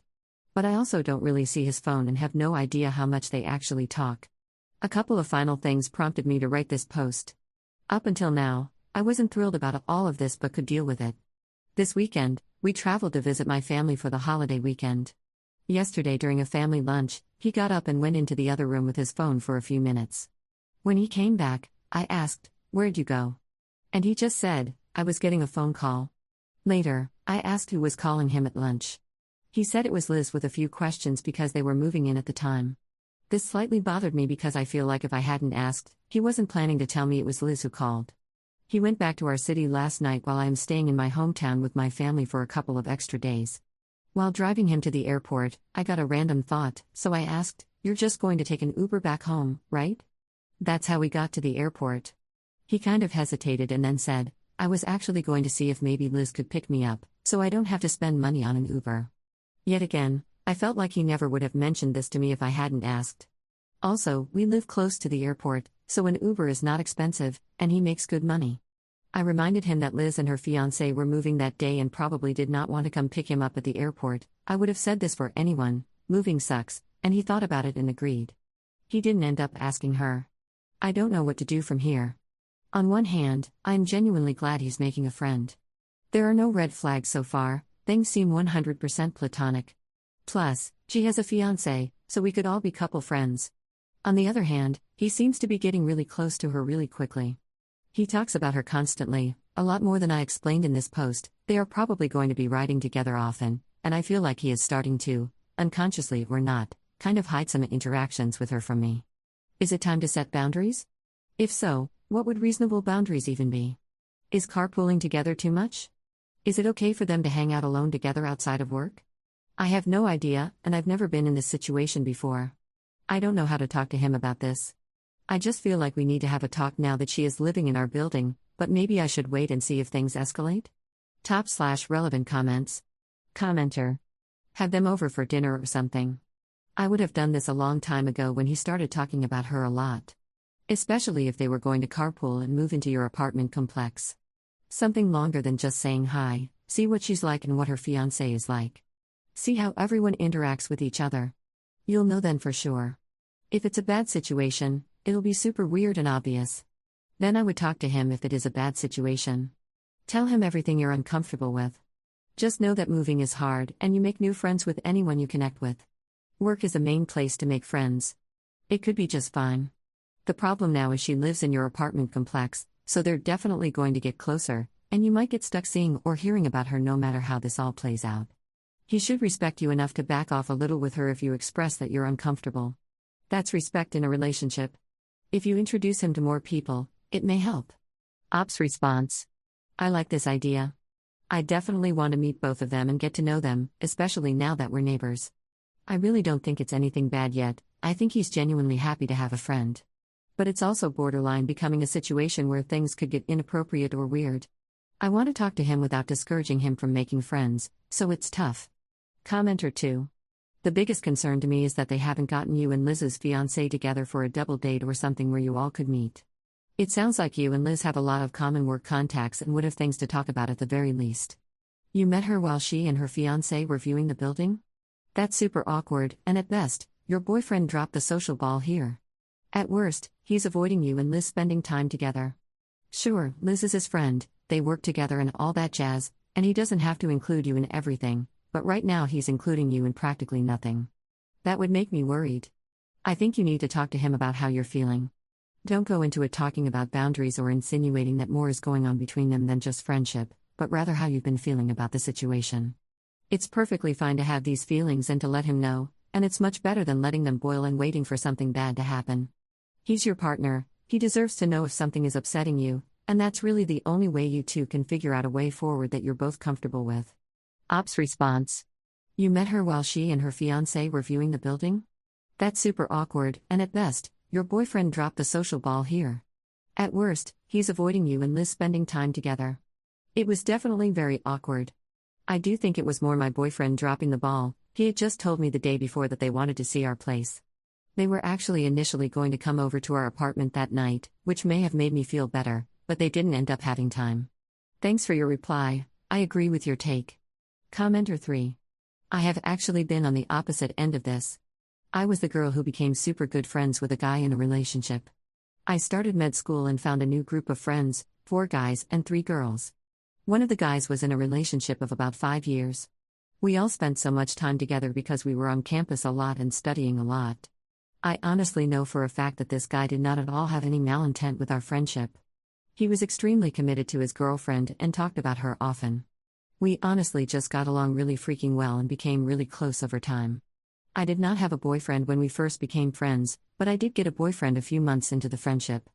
I had done a lot of the things you are detailing, picked him up from the airport, texted a bunch, phone calls every once in a while, but not without a purpose relating to school, sending each other memes on social media. And again, neither of us ever had a romantic intention whatsoever. And it never crossed any lines. If my current boyfriend had a friend like this and you told me that their friendship was exactly the same as mine and my med school friends, I would be comfortable with it. Because my intentions were benign as well, I wanted to make sure it was known to his girlfriend that our friendship was nothing to be concerned about. I recognized that I would be skeptical if I were in her shoes, and since I cared a lot about my friend, I cared a lot about his relationship, and did not want to mess it up in any way. I also cared enough about the friendship that I realized making his girlfriend uncomfortable could result in her telling him to discontinue the friendship. So I would purposefully do things to send a message to her that this friendship wasn't a threat. I insisted on meeting her and got her phone number so that I could be in contact with her as well, or include her in plans rather than just inviting my guy friend to some party and then telling him to tell his girlfriend. I made sure I brought my boyfriend along to plans with them so that she could see I was happily in a relationship. Of course, I don't know you guys, so the scenario you are detailing could be shady business, which I am sure a lot of people will jump to that conclusion. But I am giving you my experience to show that it is quite possible that it is innocent. However, even if it is innocent, it doesn't mean you shouldn't feel like you have the right to be uncomfortable. And if your boyfriend cares about you, he will have no issues whatsoever cutting back on whatever actions are making you uncomfortable. It doesn't make you crazy or jealous or any of those terms that we females fear being branded. It makes you a normal human being who cares about her relationship and her boyfriend, and doesn't want their relationship put in a vulnerable situation. Good luck. Ops response. Thanks for your reply. I appreciate this perspective. I actually do think this is exactly how it is right now, that they get along really well, and she just happens to be a woman. I definitely don't think there is anything actually shady going on, but the situation still feels uncomfortable. I think I would feel better if, like you mentioned, I was included in more things or I got to know her better personally, which hopefully will happen now that we're neighbors. And to her credit, like I mentioned in the post, my boyfriend did tell me early on that she wanted to meet me and for us all to get together. That just hasn't happened yet. Update 3 months 2 weeks later. A lot has happened since my last post, and I got some good advice there, so I wanted to post an update. After I made the last post, I came home from the trip with my family a couple of days later. I told my boyfriend that I wanted to talk to him about something, and I brought up his friendship with Liz. I basically brought up all of my concerns from the post. I told him that I didn't want to discourage him from having a friend, but I also felt like they were talking quite a lot and spending a lot of time together, and that it was starting to make me feel uncomfortable. My boyfriend took it really well. He immediately reassured me that he only saw her as a friend and that he hadn't even realized how it could look to me. When I brought up how I felt like he wasn't being forthcoming with information, like how he didn't mention the phone call from her, he said that was 100% unintentional. He then immediately asked what he could do going forward to make me feel more comfortable. He offered to stop carpooling with her and to cut down on contact with her except for work-related stuff. I told him I didn't have a problem with the carpooling because financially it does make sense. He spends a lot of money on gas, but maybe he could try to text and call her outside of work a little bit less. I also told him I would really love to meet her and her fiancé, and he enthusiastically agreed. He set up a hangout for the following weekend. The two of us and Liz and her fiancé all went out for drinks at a bar by our building. They've moved in by now. It was actually really fun. It turns out we all have a ton in common. Liz and I do very similar work, and we all have common nerdy interests. It was a little awkward at first, as meeting new people often is, but once we all got comfortable we had a blast. From there, we have all become fast friends, and Liz and I have developed our own separate friendship too. We text often, go over to each other's places for dinner sometimes, and hang out on weekends. I can honestly say I really like Liz, and her fiancé, as a person and trust her 100%. I no longer have a problem with her friendship with my boyfriend at all. They do still carpool sometimes, but they've never hung out alone outside of work. It's always the 4 of us. I feel like a huge weight has been lifted off my shoulders. Finally, I have a separate, but slightly related update. My boyfriend is now my fiancé. Less than a month after I made my last post, he took me out for a really beautiful and romantic dinner. When we came home, our apartment was covered in roses and candles. I was so shocked I could barely move as he got down on one knee and proposed. I said yes and then cried for about 2 hours as we called all of our friends and family. It was absolutely perfect and we are getting married next year. It turns out that Liz actually helped him plan the proposal, and that was part of why they were talking a lot too. Since she lives in our building now, he had all of the flowers, candles, champagne, and accessories shipped to her and kept at her place until he was ready for them. He even had her hold on to the ring the week before he did it. After he proposed, she came upstairs and took photos for us and cried with us. That was the moment I realized what a great friend she is to both of us. So communication saves the day again. We're all great friends now, and Liz and I have regular girls' nights to plan our weddings together. Top/relevant comments. Commenter. Such a wonderful update, Op. This should be the standard post that shows how your significant other can have a friendship with the opposite sex and there's nothing going on because all parties involved are open, upfront, and transparent about everything. My husband and I each have opposite gender friends, and this is exactly how we are.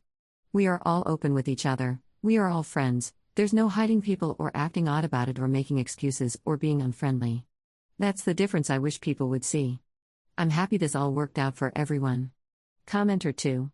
It turns out that Liz actually helped him plan the proposal, and that was part of why they were talking a lot too.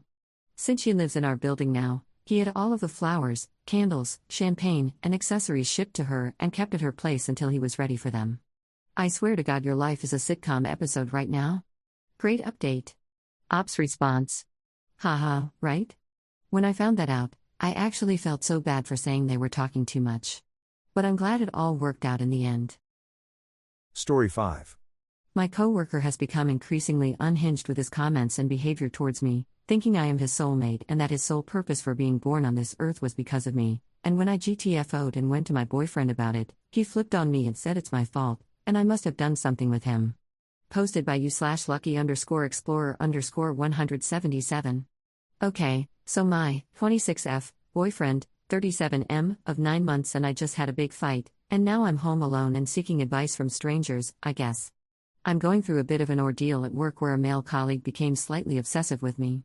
It started with me just thinking he was being nice, but it seems to have escalated very quickly. We had hardly any contact until he was moved into my team and quickly became friends, as he liked a lot of the same things as me, favorite TV shows, musicians, etc. After a few months, I did notice him make some odd comments about my boyfriend, who he's never met but has seen on my Insta, things like I wouldn't picture you with someone like him, or we'll see how long that lasts, and he's the kind of guy that'll hurt you in the end. I thought he was being very assumptive, but didn't think anything of it. Maybe that's my fault. Then the flirting started, or what I think he thought was flirting, where he would compliment me in really specific, odd ways like the way I walked or how nice I smelled. Some of the comments became quite sexual, so I started backing away from him, but as we're in the same team, they continued it and just got more bizarre.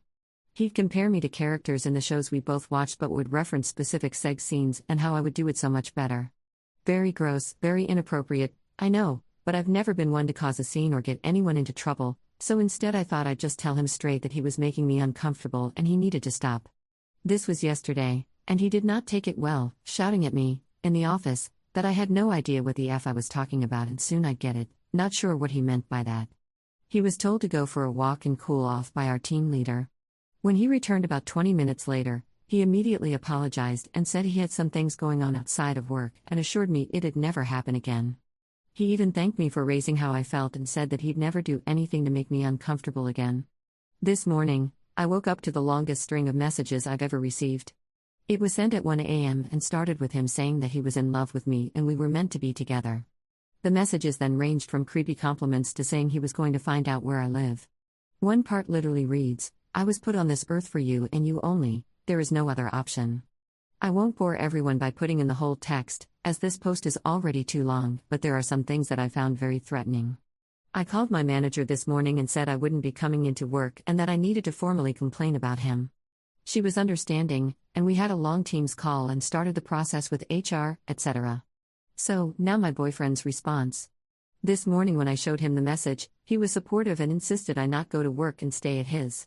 He wanted to call off work too and call the police, but I said I just wanted to focus on informing work today and think about how to proceed. However, when he came back from work today, his attitude seemed to have completely changed. He said he thought it was effed up that I didn't go to the police and that he thinks I have feelings for this colleague.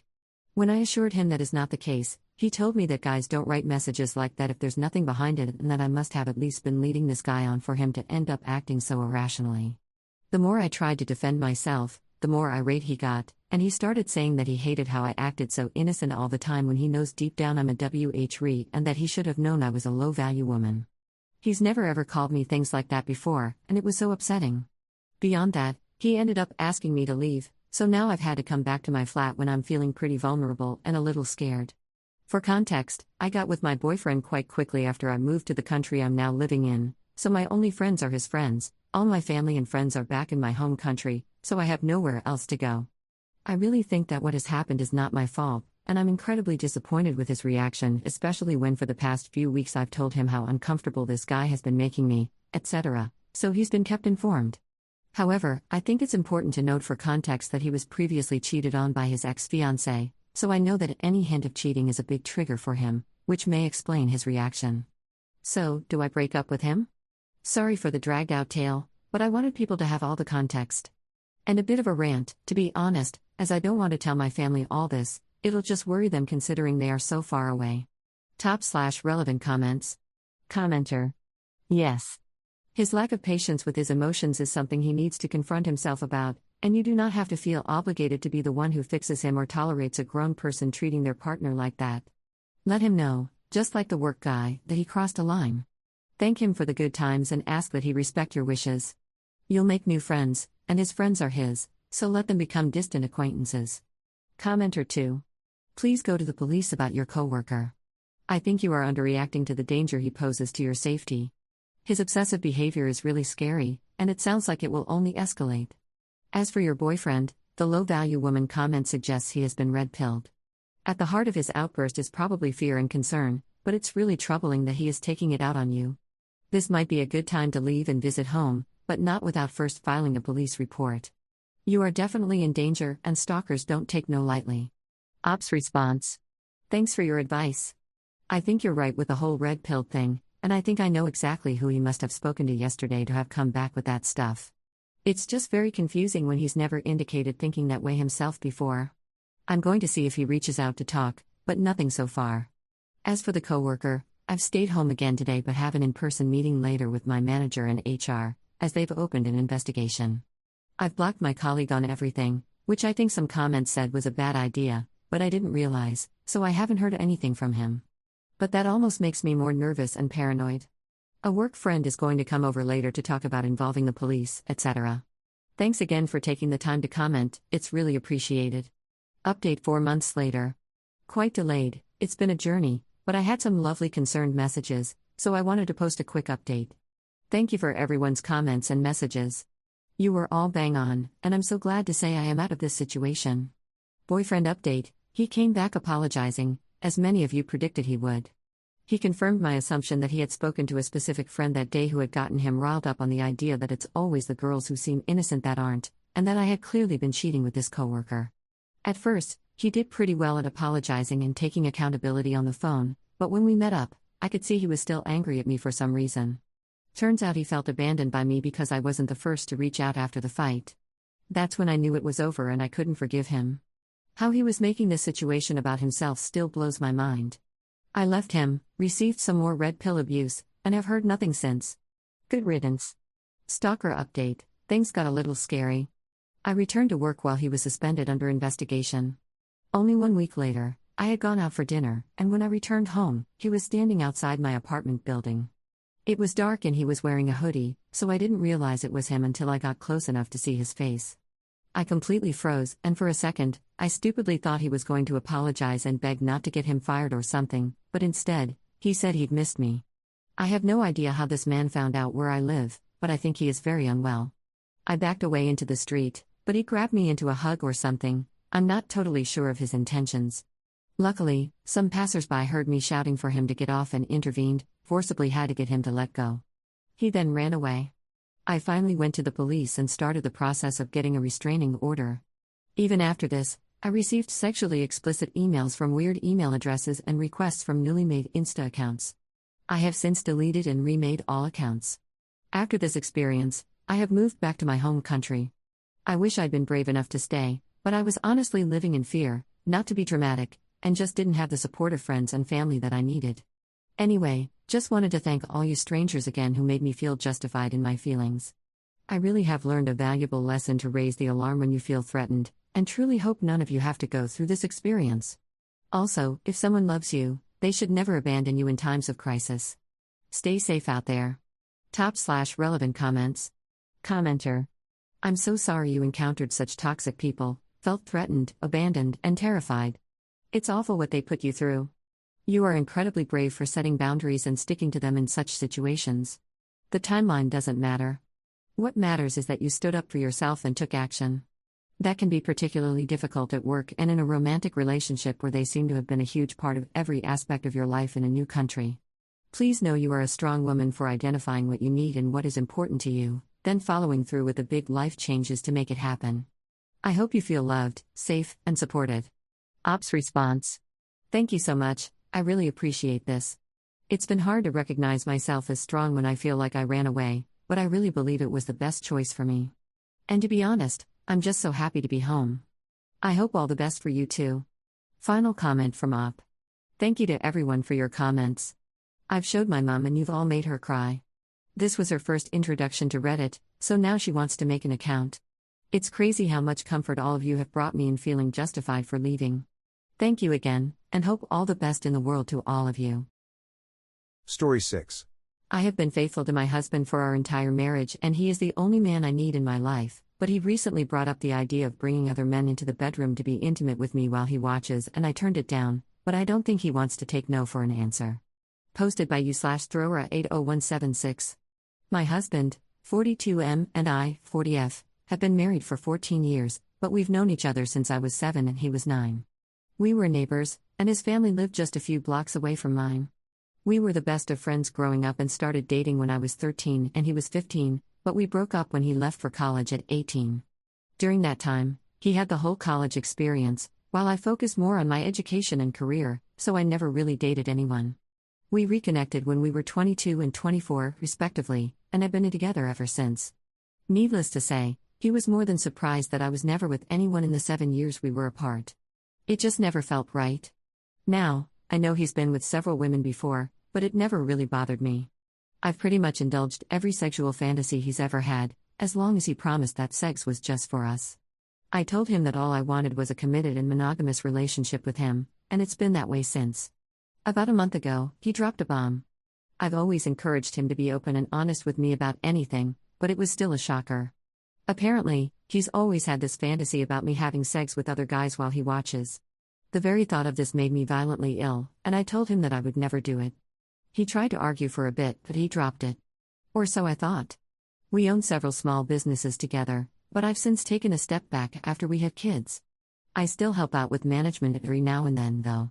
A few days after that encounter, I came by the office to have lunch with him and help with some paperwork, and I noticed that some of the staff, especially the younger guys, started acting all flirty with me, which I found very inappropriate.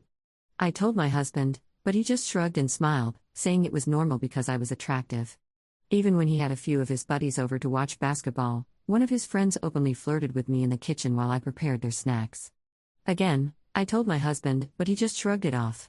He never really brought up that fantasy of his directly, but since then, he's been casually mentioning how good-looking this person or that person is, almost as if he's trying to set me up with them. Every time I call him out on it, he just says he's not doing anything wrong and that he's just talking. I'm at the end of my rope. I've always taken pride in the fact that I've only ever been with one man. It's always been special to me, and he knows this, but it doesn't seem like he respects that at all. I've always been devoted to him since we were kids, but he doesn't seem to value my commitment and loyalty at all. Every time I try talking to him about it, he says he's already dropped it, yet I always have this gut feeling that the people flirting with me were doing it with his encouragement. Before that, everyone knew how devoted I was. What should I do? I definitely don't want a divorce because I do love him with all my heart, but this whole thing has been driving me crazy. Any advice? /relevant comments. Commenter. Wow. I would not think he told any of his workers anything. I would definitely assume he told his friends to try and bang you. Don't do anything you're uncomfortable with. No judgment here, everyone is different. If he doesn't listen to you, maybe that's the end. Ops response. I think he told the employees, because they used to be very respectful of my personal space, and none of them really flirted with me until recently. And yeah, I definitely won't do it. I've always loved to indulge what he likes doing, and I try my best to make him happy and feel loved, but this is a stretch too far. More on the employees and his friends. Yeah, now that I think about it, he is trying to wear me down. I'm not exactly sure what it is he told his employees and friends, though, so it's hard to judge them outright. But yeah, maybe I wasn't being firm enough when I said I won't do it. Downvoted commenter 2. I don't see the problem here. Ops response. He wants me to have sex with other men. I don't. Suddenly, a lot of guys at work, and one of his friends, start flirting with me, and he just acts like it's no big deal. That's a problem for me. Downvoted commenter 3. Lots going on here. First, I've been the other guy in many a hot wife/stag/vixen scenario. The absolute worst thing a husband with this fantasy can do is try and force the situation. Setting up guys to hit on his wife always, turns into a train wreck. And yes, there seems to be a level of clear communication that hasn't happened here. But, if I may make a counterargument and perhaps offer a compromise, if you haven't already done so, you should do some research on the subject. I think you'll be surprised to find this lifestyle is becoming increasingly popular with couples. These are couples that are emotionally committed to each other, but the husband and wife enjoy allowing the wife to play with others. It doesn't mean he loves you any less. In fact, to him, it's about allowing you to have fun experiences and then gives him the opportunity to reclaim you. Again, I highly encourage you to at least research what it is he's asking for. Oh, by the way, it's rare that this is a husband's way to get to play with others. Most of the husbands I've met in the lifestyle were totally committed to their wives and only wanted to see them pleasured. Now, after the research, you may find this still isn't your cup of tea. Hey, it takes all kinds to make the world spin around. This is when you fully communicate with him that you looked into what he wanted and it's not for you. You understand why he wants it, but it goes beyond your comfort level or belief system. Be open and honest. This doesn't mean you can't role-play the idea/concept with just the two of you. Toys are a fun way to engage in role-play. Think of it as a compromise between his needs and your wishes. Oh, one other thing. Doesn't sound like you, but you'd be surprised how many hot wives I've talked to over the years who said they never would have imagined they'd be into such a thing. Just saying. Ops response. While I don't fully understand the lifestyle, I don't need research to know it's not for me. I've committed myself to just my husband, and the fact that he's the only one I've been with is something very special and very important to me. You're right, though, despite the twisted nature of what's going on, I think in his own way he still loves me, and I don't think he's cheating or wants to cheat either. He doesn't have the usual textbook red flags cheaters do, secretive with their phones, long hours at work, etc. And like I've said in previous comments, I've tried everything with my husband. Despite the fact that he's the only one I've ever been with, sex is definitely not vanilla. Op adds an edit to her post. I don't want to have sex with other men. I never have, and I probably never will. The very idea makes me sick. I've only ever wanted to do it with him because I always believe that sex should be reserved only for someone you love. But I don't really push this narrative on others, that's just me.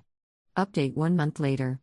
So it's been a month since I posted, and a lot has happened since, so I figured I'd update you guys now that things have somewhat settled, at least in a way. Here's what happened. A few days after I posted, my husband had his friends over again. As I was making their sandwiches, one of his friends came up behind me, grabbed my waist, and started calling me beautiful and hot. I'm not sure if I mentioned this in my previous post, but I don't like being touched by others unless I'm close to them. Instinctively, I stabbed him with the butter knife. While it was dull, I did hit him hard enough to draw a bit of blood. His friend started cursing at me and my husband, who rushed into the room after he heard me scream. His friend kept saying, "You said it was okay," over and over. I'm not exactly sure what happened next because after I slapped my husband, I walked right out of the kitchen and locked myself in our room. I've never felt so unloved and disrespected in my entire life. Our kids were at my mother-in-law's house, by the way. I didn't leave there until the next morning and found my husband sleeping on the couch, smelling of booze. After he sobered up, we talked. It was long, but to summarize the whole thing. Apparently, a few of his buddies were into wife swapping and sharing them with other men. Swinging is what he called it, if I remember correctly. One just liked sharing his wife with other men. They talked a lot about their sexual adventures, and my husband said he got jealous and it made him miss his promiscuous past, and he started fantasizing about it. I reminded him of my boundaries, and he said he was so caught up in the fantasy, he didn't think anything else mattered. He said that night was a wake-up call, and for the first time, he was genuinely afraid of losing me. I know he's not lying. I've known him for over 3 decades, so I can easily tell when he's being genuine. I told him how disrespected I felt over the last few weeks, where people in his life would flirt with me. I told him how miserable it made me feel that he wasn't taking my commitment to him seriously. I told him that as much as I loved him, the sight of him makes me boil with rage. He said he understands and that he'll do anything to make it up to me. To make things clear, I'm not mad because of his fantasies. I'm mad at the disrespect he's shown me since his confession, and he has acknowledged this. Long story short, we are currently separated. I just couldn't stand living with him in this moment in time. The kids and I moved out and are now living in his sister's guest house. It's great here, and the kids love being around their cousins and my mother-in-law, who's been living in the guest house since before we moved in. His sister knows the story and is on my side, and his mother just knows that he messed up. I'm in low contact with my husband now. He's in therapy, which is good for him. I'm also in therapy to help deal with what's going on. He has also told me that he cut all contact with his circle of friends, and in the few times I went to the office to drop the kids off to him, no one flirted with me. I still love my husband, so reconciliation is definitely on the table, and neither one of us has brought up divorce yet. He knows what he needs to do and what he needs to work on, and kicking his friends out was a good start. After some time, we'll do marriage counseling, but only after I've seen him put in the work. He knows he has to win me back and never take me for granted again. I'm hopeful for our family to be together again and that I can get my old, loving husband back. But at the moment, I'm just trying to hold it together for my kids. This sounded more like a rant, but it's been rather cathartic. Thanks for the advice in my last post. I appreciate every single one of them. /relevant comments. Commenter. Did he sleep with his friend's wife? Is that why he was trying to make this okay? Commenter 2. I'm glad you stood up for yourself. You did exactly the right thing. I'm also happy that you want to forgive him. I know how hard it can be to forgive someone who hurts you like this. I hope he's truly learned his lesson, and I'm glad you haven't excluded the possibility of reconciliation. Good luck to all of you. Commenter 3. He gave his friends permission to touch you like you were a pet dog. Yeah, it's okay to pet up. I don't understand how reconciliation is on the table. You deserve better. Op's response. I know I deserve better, which is why we're separated. I know what kind of man he truly is, and I love that version of him more than anything, so I want nothing more than for him to find himself again. Op adds an edit to her post. I'm here to clarify a few things. I didn't force him to cut off his friends. It was something I would have brought up once marriage counseling was coming up, but he did so voluntarily. I'm pretty sure my husband never slept with any of their wives. I don't doubt that he wanted to, though. He simply never had the time nor the means to do so. Most of the time, he and his friends hung out at our place. All of his time in the business is accounted for, so he never comes home late, nor is he secretive with his phone. He swears up and down that he never slept with anyone else, and I've known him well enough to know he isn't lying. Reconciliation is something that's not guaranteed. He'll have to show me he's changed, or rather, that he's found his old self again. He'll have to sweep me off my feet again, and I definitely won't make things easy. It's not something that will happen overnight, and I still haven't forgiven him yet. It's like, I love him and hate him at the same time, if that makes sense. No, we won't be seeing other people. Editor's note. It has been 5 years since Op last posted, so my best guess is that everything panned out well for Op and she ended up reconciling. Because people usually go back to Reddit when there's more bad news to share rather than good. Hopefully all is well. Story 7. My parents and brother took the ring I had kept as a keepsake from my late older sister to propose to his fiancée and are telling me I'm selfish for wanting the ring back and want an apology from me for my behavior and audacity. Posted by u/classic amphibian 963. My 19F sister died when I was about 6 and she was 17. We weren't super close or anything, but I still remember little bits of her, like her laugh, how she always painted her nails, and her posters. After she passed, she became this perfect angel in my mum's eyes. I barely remember the funeral. When I was about 12, I found this old ring in her stuff. Nothing fancy, just a silver ring with a small stone. It fit me, and I don't know why, but I kept it. It wasn't some big dramatic thing, I didn't steal it or anything. I just took it and started keeping it. I didn't wear it a lot or flaunt it, I just kept it in a little box and sometimes looked at it when I missed her. It kind of became this one thing that felt like mine, like my piece of her. So anyway, last weekend we had this family lunch, and my brother, 27M, brought his girlfriend, who everyone knew he was going to propose to.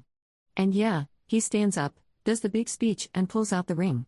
My sister's ring. The one I've kept for about 7 years. I literally froze. His girlfriend starts crying, people are clapping, and I'm just sitting there thinking, WTF? I look at my mum, and she just smiles at me like nothing happened. After dinner, I asked her if that was the ring, and she said yes. My brother had asked her and Dad, and they said it was fine. She said it was sweet and symbolic and that my sister would have wanted it passed down or whatever. And I was like, huh? It was never yours to give though? I've had it for years. She just said, oh, come on, it's just a ring, don't be dramatic. But when I had it, it wasn't just a ring. So yeah, I kind of snapped. I waited until people were outside and told my brother I wanted it back. He laughed at first, then said, no, what the hell? I said, okay, well then I'll tell your girlfriend where it came from and let her decide. He got mad and said I was ruining his proposal and making it about me like always. My mum dragged me into the kitchen, saying everyone noticed I wasn't happy and that I left halfway through dinner. Yeah, because I was crying in the bathroom. Dad tried to calm things down, but my brother kept going on about how selfish I was and that I'd been weird about my sister for years. I didn't even say anything, I just left early and haven't spoken to any of them since. Mum rang me yesterday, asking if I'd calmed down and was ready to say sorry. I said not really, and she hung up. My cousin texted me later, saying it was actually super messed up and she doesn't blame me, but I don't know. I probably could have handled it better, but I just felt so blindsided. It's not even about the stupid ring, it's just like they acted like it didn't matter to me. Like I didn't matter. So yeah. Top/relevant comments. Commenter. Not the jerk. I particularly like how it was just a ring when you were upset about it, but the moment you asked for it back, suddenly it wasn't just a ring anymore, and you were selfish and making everything about you. From what you said, it seems pretty clear they knew you wore the ring and had an attachment to it. She was your sister too, and your loss and grief are valid. They should have asked if you were okay with the ring being given to someone else first. Commenter 2. How did he even get the ring? It's not a family heirloom, because that was his sister. He probably just found an easier way to propose to his girlfriend without paying anything. Honestly, the whole situation is weird. Of all the rings in the world, why this one? Ops response. Well, I often leave it in a small unlocked box. It's an inexpensive ring, but it is extremely pretty, and if someone proposed to me with that ring without knowing the context, I would be quite happy. Commenter 3. I'm sorry for both of your losses. The only way you are going to get it back is to tell the fiancé, but it will probably mean ruining your relationship with your brother and causing more stress in your relationship with your mother.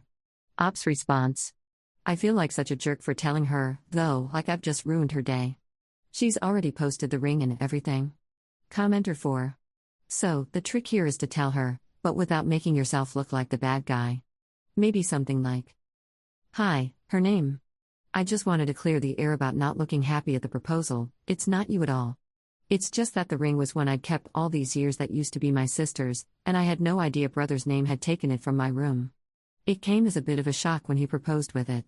I just wanted you to know that I'm really happy you'll be joining the family, and I'm sorry I wasn't able to show it properly the other day.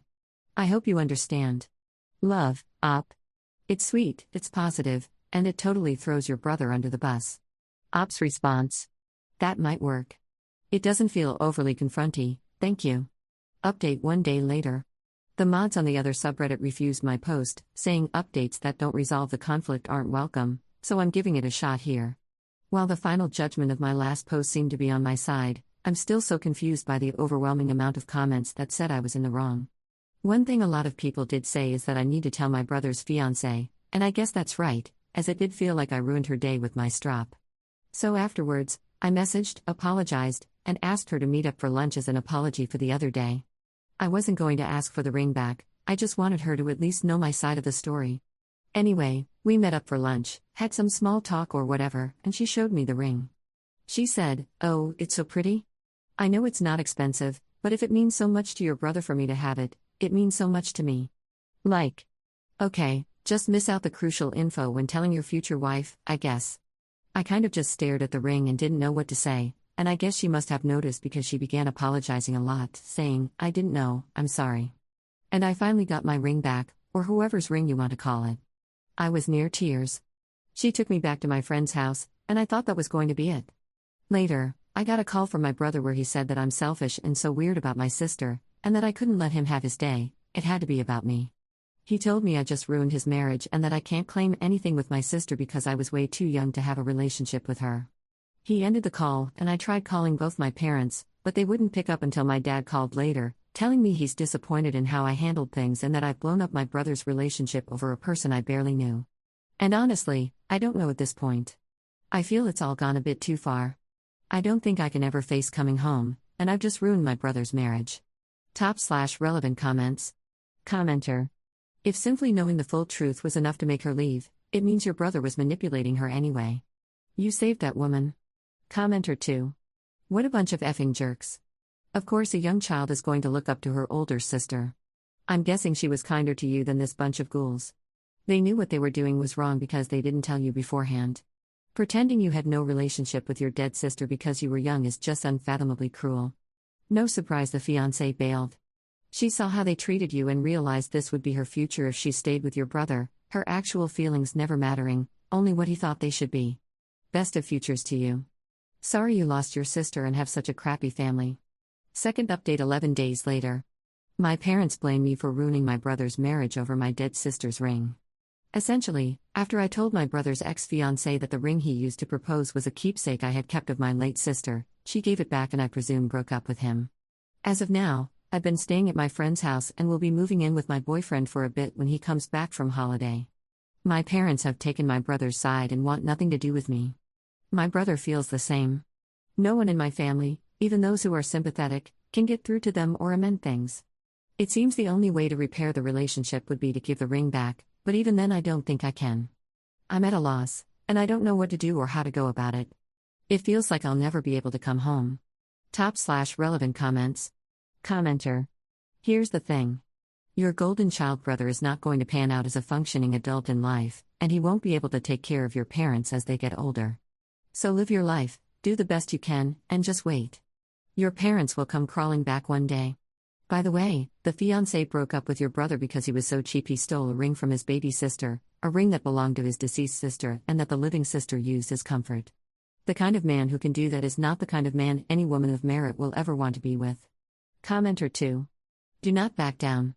If your brother were a sister and wanted it for an engagement ring, that might justify wanting the ring, but he wants to give it to someone outside your family, who presumably had no special relationship with your sister. It's your reminder of your sister. It's not up to anyone else to decide how important it should be to you, and it wasn't anyone else's to give away. You're moving out, you'll have space, they'll have space. Once things have cooled off, feel free to reach out in a casual way. If the ring comes up, explain once why it's important to you and make it clear you're not giving it back. Then say something to the effect of, I want to move past this, but I don't feel you think I have a right to mourn my sister in my own way. If they don't care after that, it's a wasted effort. Third update 8 days later. I feel like before I say anything, I need to clarify things people were confused about in my last post. Yes, I understand my writing style was messy. I was very emotional when I wrote my post, and I did leave out some details. The ring isn't cheap, it's silver in color, feels metallic, and has a small stone or gem. I have no clue how expensive it is. My sister died when she was 17, and my brother was 14. We don't ever talk about her. It rarely comes up other than the occasional time my mum reminisces. When I said I wasn't close to her, I meant that we didn't have a typical sibling relationship, but we still spent time together. She would brush my hair and drive me to the park. What I told the fiancé is essentially what I explained in the post. I don't know why I didn't clarify it then, I'm sorry, that was really messy. As for what's happening now, I'm living with my boyfriend and his parents on a semi-temporary basis. I met up with my aunt for coffee, and she told me it's best I don't go back. Even if I give the ring back, my parents think I've burned all my bridges. They believe that, due to my age, I can't claim to have had a relationship with my sister. Everyone else has tons of fond memories of her, and I only have, essentially, a glimmer. They think it's weird how I act about her and claim they've noticed it since her funeral, though they've only just now spoken up about it. My brother is extremely angry. He thinks all I try to do is replace my older sister, the way I dress, the subjects I choose, and that until I decide I'm not her and can never be her, he won't even look in my direction. My aunt says she tried to reason with them, but to no avail. The decision is out of my hands at this point. There's nothing I can do but move on. Thank you to all those who helped me. Top/relevant comments. Downvoted commenter. Hey up, I read your first post and now this update. I do just want to say one thing to you, gently and not to in any way call into question the sentimental meaning of your sister's ring to you, but have you ever spoken to your brother about his relationship with your sister? How he felt when she passed? His memories of her? He was 14 when your sister passed away. I think that it may be good if you sit down with your brother and really let him talk about why he wanted that ring for his fiancée, what your together sister meant to him. I'm not saying that taking the ring without talking to you is okay, or that the way they've tried to deny your feelings about her is okay. But it's not clear to me that you have really recognized how your brother may feel, and perhaps there is room for understanding and healing here. Op's response: no one talks about her. Everyone refuses to have any conversation about her. Can Op reach out to her brother and hear him out? At this point, he refuses to speak to me, but he was mostly the same, just refuses to speak about her. It was taboo. The only person who did was my mum, and that was basically just briefly. Commenter 2. Yikes, that's awful. Also, how can you simultaneously have no memory of your sister while also copying her?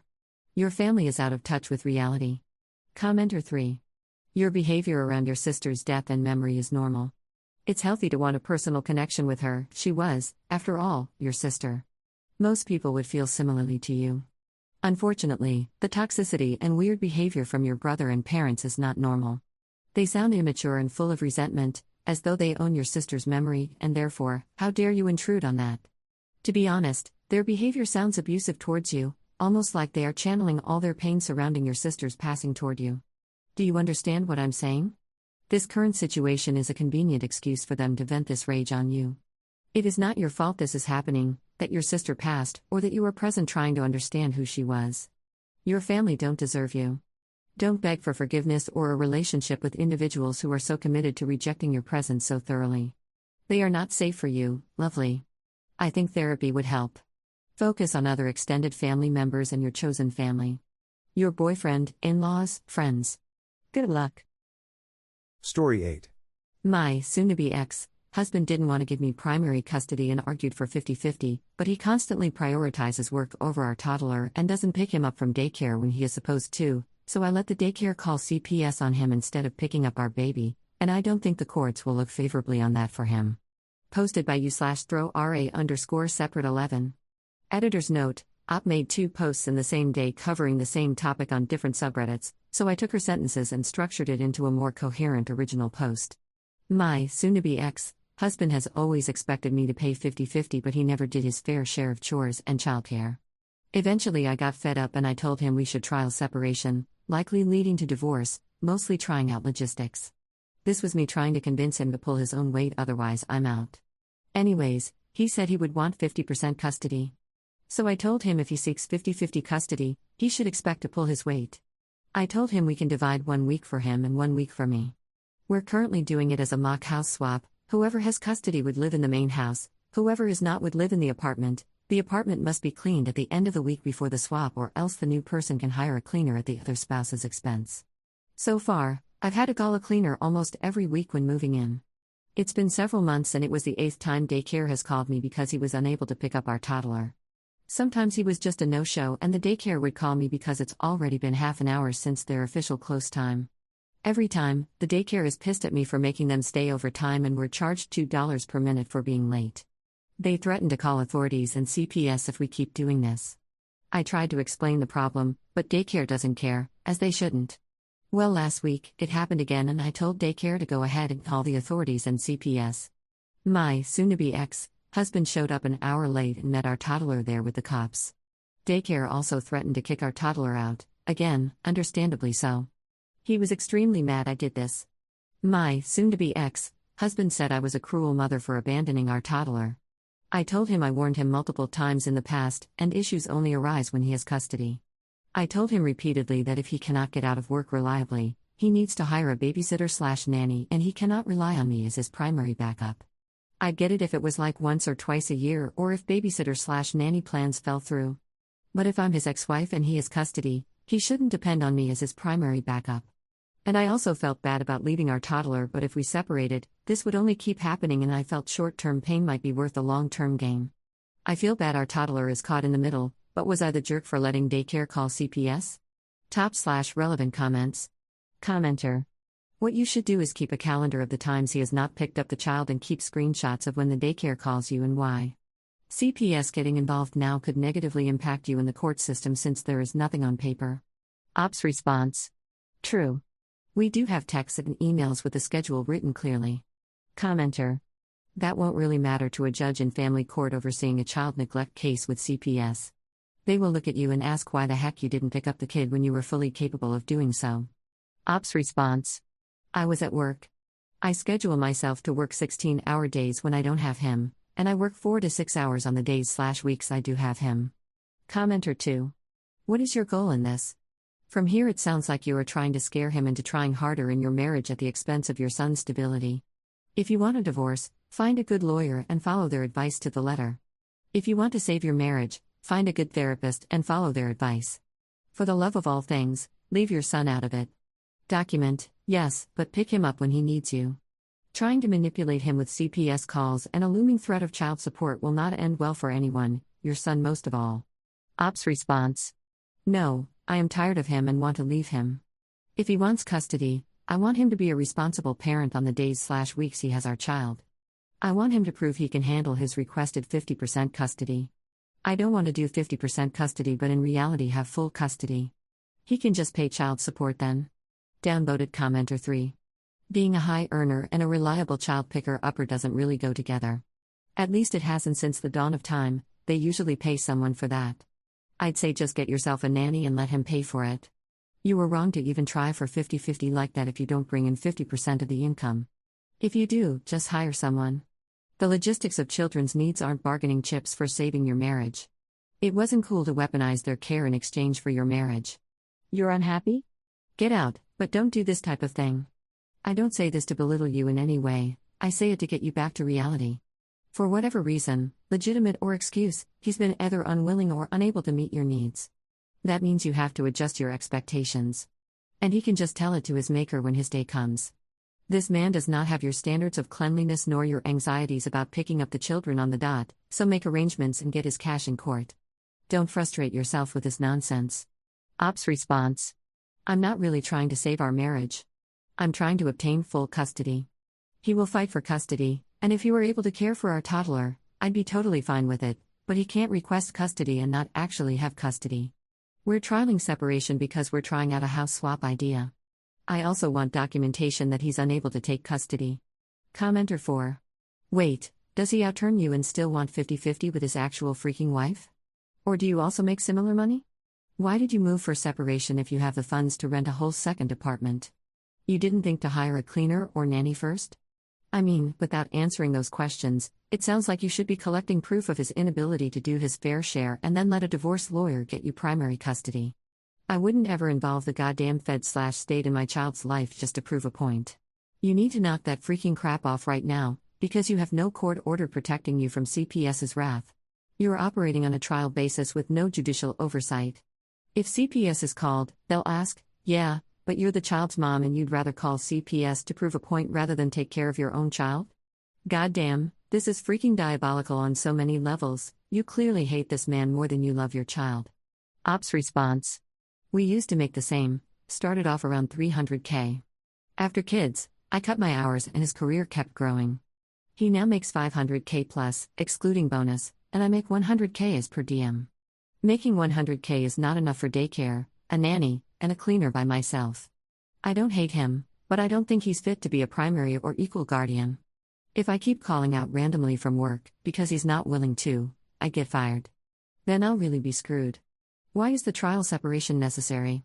Trial separation was suggested by our couple's therapist, and a divorce mediator was involved in structuring and planning the schedules. Why was the husband late to pick up the son? His clinic ran late and he didn't want to cancel the appointments. But honestly, it doesn't matter because he expects me to drop my work and find coverage for my job to pick him up when he runs late. What happens if Op gets full custody of her son? Can she change her schedule? I don't work crazy hours on the days I have him. If I had him full-time, I might adjust my contract or switch my job, switch to either a 7 to 3 MF mommy track or exclusively work nights 7 p.m. to 7 a.m. and have a nanny at night, because I wouldn't miss out much since he sleeps at 8. Op on her husband's job. He's a surgeon, but I'm not going to say the specialty because it would be bad for him and me if he got doxxed. Update 1 month later. Not too much to update, but after talking to our lawyers and mediators, it was decided that I'll be moving back to our old home with our toddler in another state and resuming my old job. We moved less than a year ago for his career. I will have primary custody. He has proven he cannot handle custody. We have agreed on an amount of child support, approximately $4,000/month. He'll keep our current house once we leave and take on the mortgage, and I'll keep our old home after the tenants move out. We are set to move back in 2 months. His lawyer advised him to accept these terms because I have clear documentation of him failing to fulfill his parental obligations, evidence that suggests alienation and career sabotage, and he's lucky I'm not seeking compensation for that. To answer some questions. I did not call CPS. The daycare called the cops, not CPS. I was scheduled to work on the weeks he was supposed to pick up our toddler. I did choose not to scramble for coverage to pick him up, as I was already in trouble for spontaneously leaving every 2 weeks, on his weeks, to cover for him. In addition, getting coverage would take 30+ minutes, and then another 30 minutes to get to his daycare. Yes, I could have problem solved and asked my friend to pick him up, but I did not. Yes, the daycare knew about the trial separation and knew it was Dad's day. But since he wasn't coming, they called me. My old job still has needs, so I'll resume there. Most days are 7 to 3, but there will be some 12-24-hour shifts, during which I'll have an au pair. We used to have one, and I'll have family around, my mom and siblings. We had moved away from my family, so my mom can help me with occasional pickups if needed. Top/relevant comments. Downvoted commenter. $4K a month is ridiculous. No child needs $4K a month to be supported. Ops response.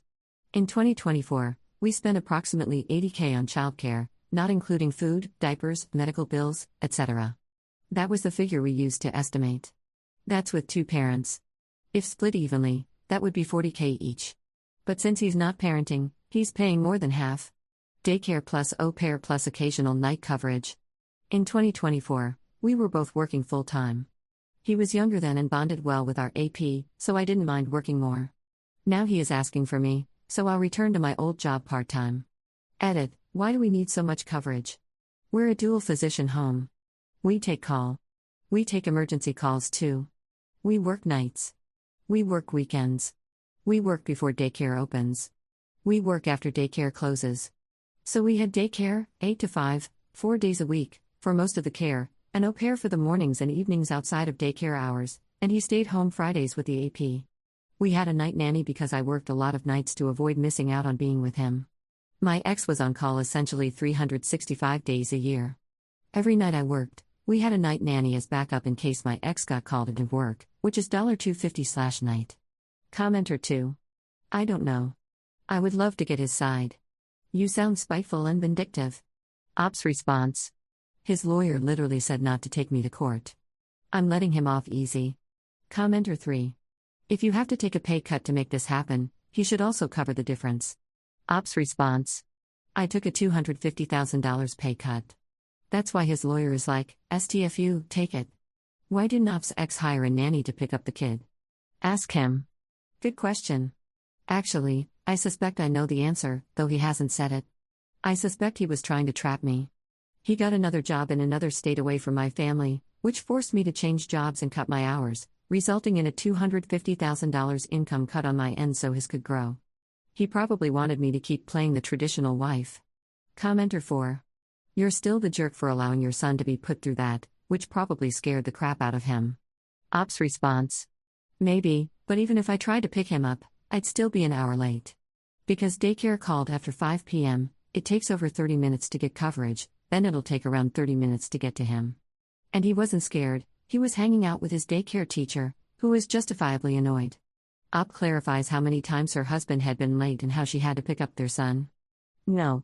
He was late much more than 11 times, but I picked up our toddler 8 times on the weeks he had responsibility. Worse than forgetting is knowingly neglecting. If I know I'm supposed to pick up my kid and I don't do so, assuming someone else will rearrange their schedule to do it, that's worse than, oh, it was my turn? Sorry, I forgot. 8 times is not forgetting. Also, I didn't call CPS, daycare, not me, called the cops, which triggered CPS to be involved. I already scrambled to get coverage to pick our toddler up 8 times in a few months, all on his weeks, of course. Doing it more was jeopardizing my job/career. He schedules his work however he wants and expects me to pick up the slack, which is not how it works when you split custody. His weeks are his responsibility. My weeks are mine. Commenter 5. As soon as she said surgeon, I knew he was the jerk doing it deliberately. He was trying to sabotage her job, which turns out to also be in the medical field. Good on her for not falling for it. Even his own lawyer knew he was a jerk. I hope her child is much happier back at their old place with family and friends around, and no jerk dad deliberately neglecting him. And those people criticizing the mom apparently have no idea what an abusive partner can be like. Story 9. I told my fiancé I wanted to sign a prenup before we got married, and in the process, he found out that my son has a savings account worth more than everything he owns. He was furious that I had hidden it from him and demanded that I share half of the account with his daughter, who I did not know existed. Posted by you/amazing_box_3511. I, 35F, met my fiancé 2 years ago. My son, 4M, gets along well with him, and my ex-husband, my son's father, also likes him. Now to the point, 3 years ago, I won a large sum of money in the lottery. Not millions, but enough for a comfortable life if I work normally and a good start for my son later. 75% went into a savings account that my son will have access to when he's 21. My fiancé always thought I had plenty of money, and I never corrected him. I insisted on a prenuptial agreement, which required full financial disclosure. The amount in my son's savings account turned out to be about 5 times more than anything my fiancé has. Completely enraged, he left the lawyer's office and ignored all my calls for 2 days. For me, that was the end of the relationship, and I wrote to him saying he could have the ring back. A week later, he showed up at my door. He said he loved me but had been in shock and now wanted details about where the money had come from. He also told me that he had a 5-year-old daughter from a previous relationship and that it would only be fair to split the money so his daughter could also benefit from it. He saw it as justified since I got the money through luck rather than hard work. I gave him back the engagement ring and kicked him out of my apartment. Since then, I've been receiving messages from various social media profiles and phone numbers accusing me of being the jerk who is ruining his daughter's future. I only learned about his daughter that day. I had never seen any photos or heard anything about her in the past 2 years. Top/relevant comments. Commenter. Not the jerk. You did the right thing breaking things off. Stay broken up. This dude will ruin your life otherwise. Ops response. Yes, for me this relationship is over. I'm just shocked at the games he's playing now. I still haven't found out whether he really has a daughter or whether he made it up so he could disappear with half the money. Commenter 2. You knew this guy for 2 years, got engaged, and didn't know he had a daughter? And he's upset that you didn't mention your son's money? Ops response. Well, I tried to tell him about my finances. He never wanted to know. He was always kind of, yeah, I'm the man, you don't have to worry. Commenter 3. So wait, did all this happen before the prenup was even finished? And did you put in your sons because you were worried about creditors coming for you and this gave you an out? I'm just trying to piece together the whole story. Ops response. We sat with a lawyer to draw up the prenup. We had to disclose our finances. I didn't know exactly whether my son's account was excluded or not, so I took the documents with me as a precaution. When we went through these documents, he stood up and stormed out of the office extremely angry. In my country, it is customary to set up the bank account in the child's name. With normal savings accounts, both the person who opened the account and the parents can have access to it. So my son's dad also knows about it. My side of the family would love to have access to the money in the event of my premature death. That's why it's blocked. Additional info from Up. Wow, thanks for the support. I never expected so many comments or upvotes. I probably have some explaining to do. In my country, lottery winners are never revealed. Sometimes they say in which region a ticket was bought, but never more. Apart from the financial security for my son, there is no sign of the win in my family. I used my part of the win to pay off debts and bought myself a car, neither new nor anything special. We live in the same rented apartment, and I still have my job that pays the monthly bills. I treat myself to a 2-week vacation in Australia once a year, but never in luxury. My son wears Temu clothes, he loves the designs, and I don't have any designer stuff myself. I always wear my clothes until they wear out. So there was never any sign that my fiancé was a gold digger. On the contrary. I had to fight for him not to keep inviting me to dinner or paying for weekend trips. I mostly turned them down. I grew up in a financially unstable family, so I was always very concerned about being frugal. My son's savings account is also closed to withdrawals before his 21st birthday. You can put money into it, but you can't take it out. And even then, only he is allowed to do so. Update 2 months later. Hello everyone, thank you for your support on my original post, and sorry for the long wait for an update. After receiving many of your tips, I took my son to his grandparents, informed the police, and also told my boss. Unfortunately, the police can't do much in my country as long as he doesn't commit a crime against me. Harassing me on the phone and begging for money doesn't count as a crime. I informed my boss mainly because my ex-fiancé works for a company that we deal with almost daily. That's how we originally met. In recent weeks, there have been many attempts by his friends and family to contact me, all of them trying to convince me to give him the money. But everyone hung up when I asked about his daughter.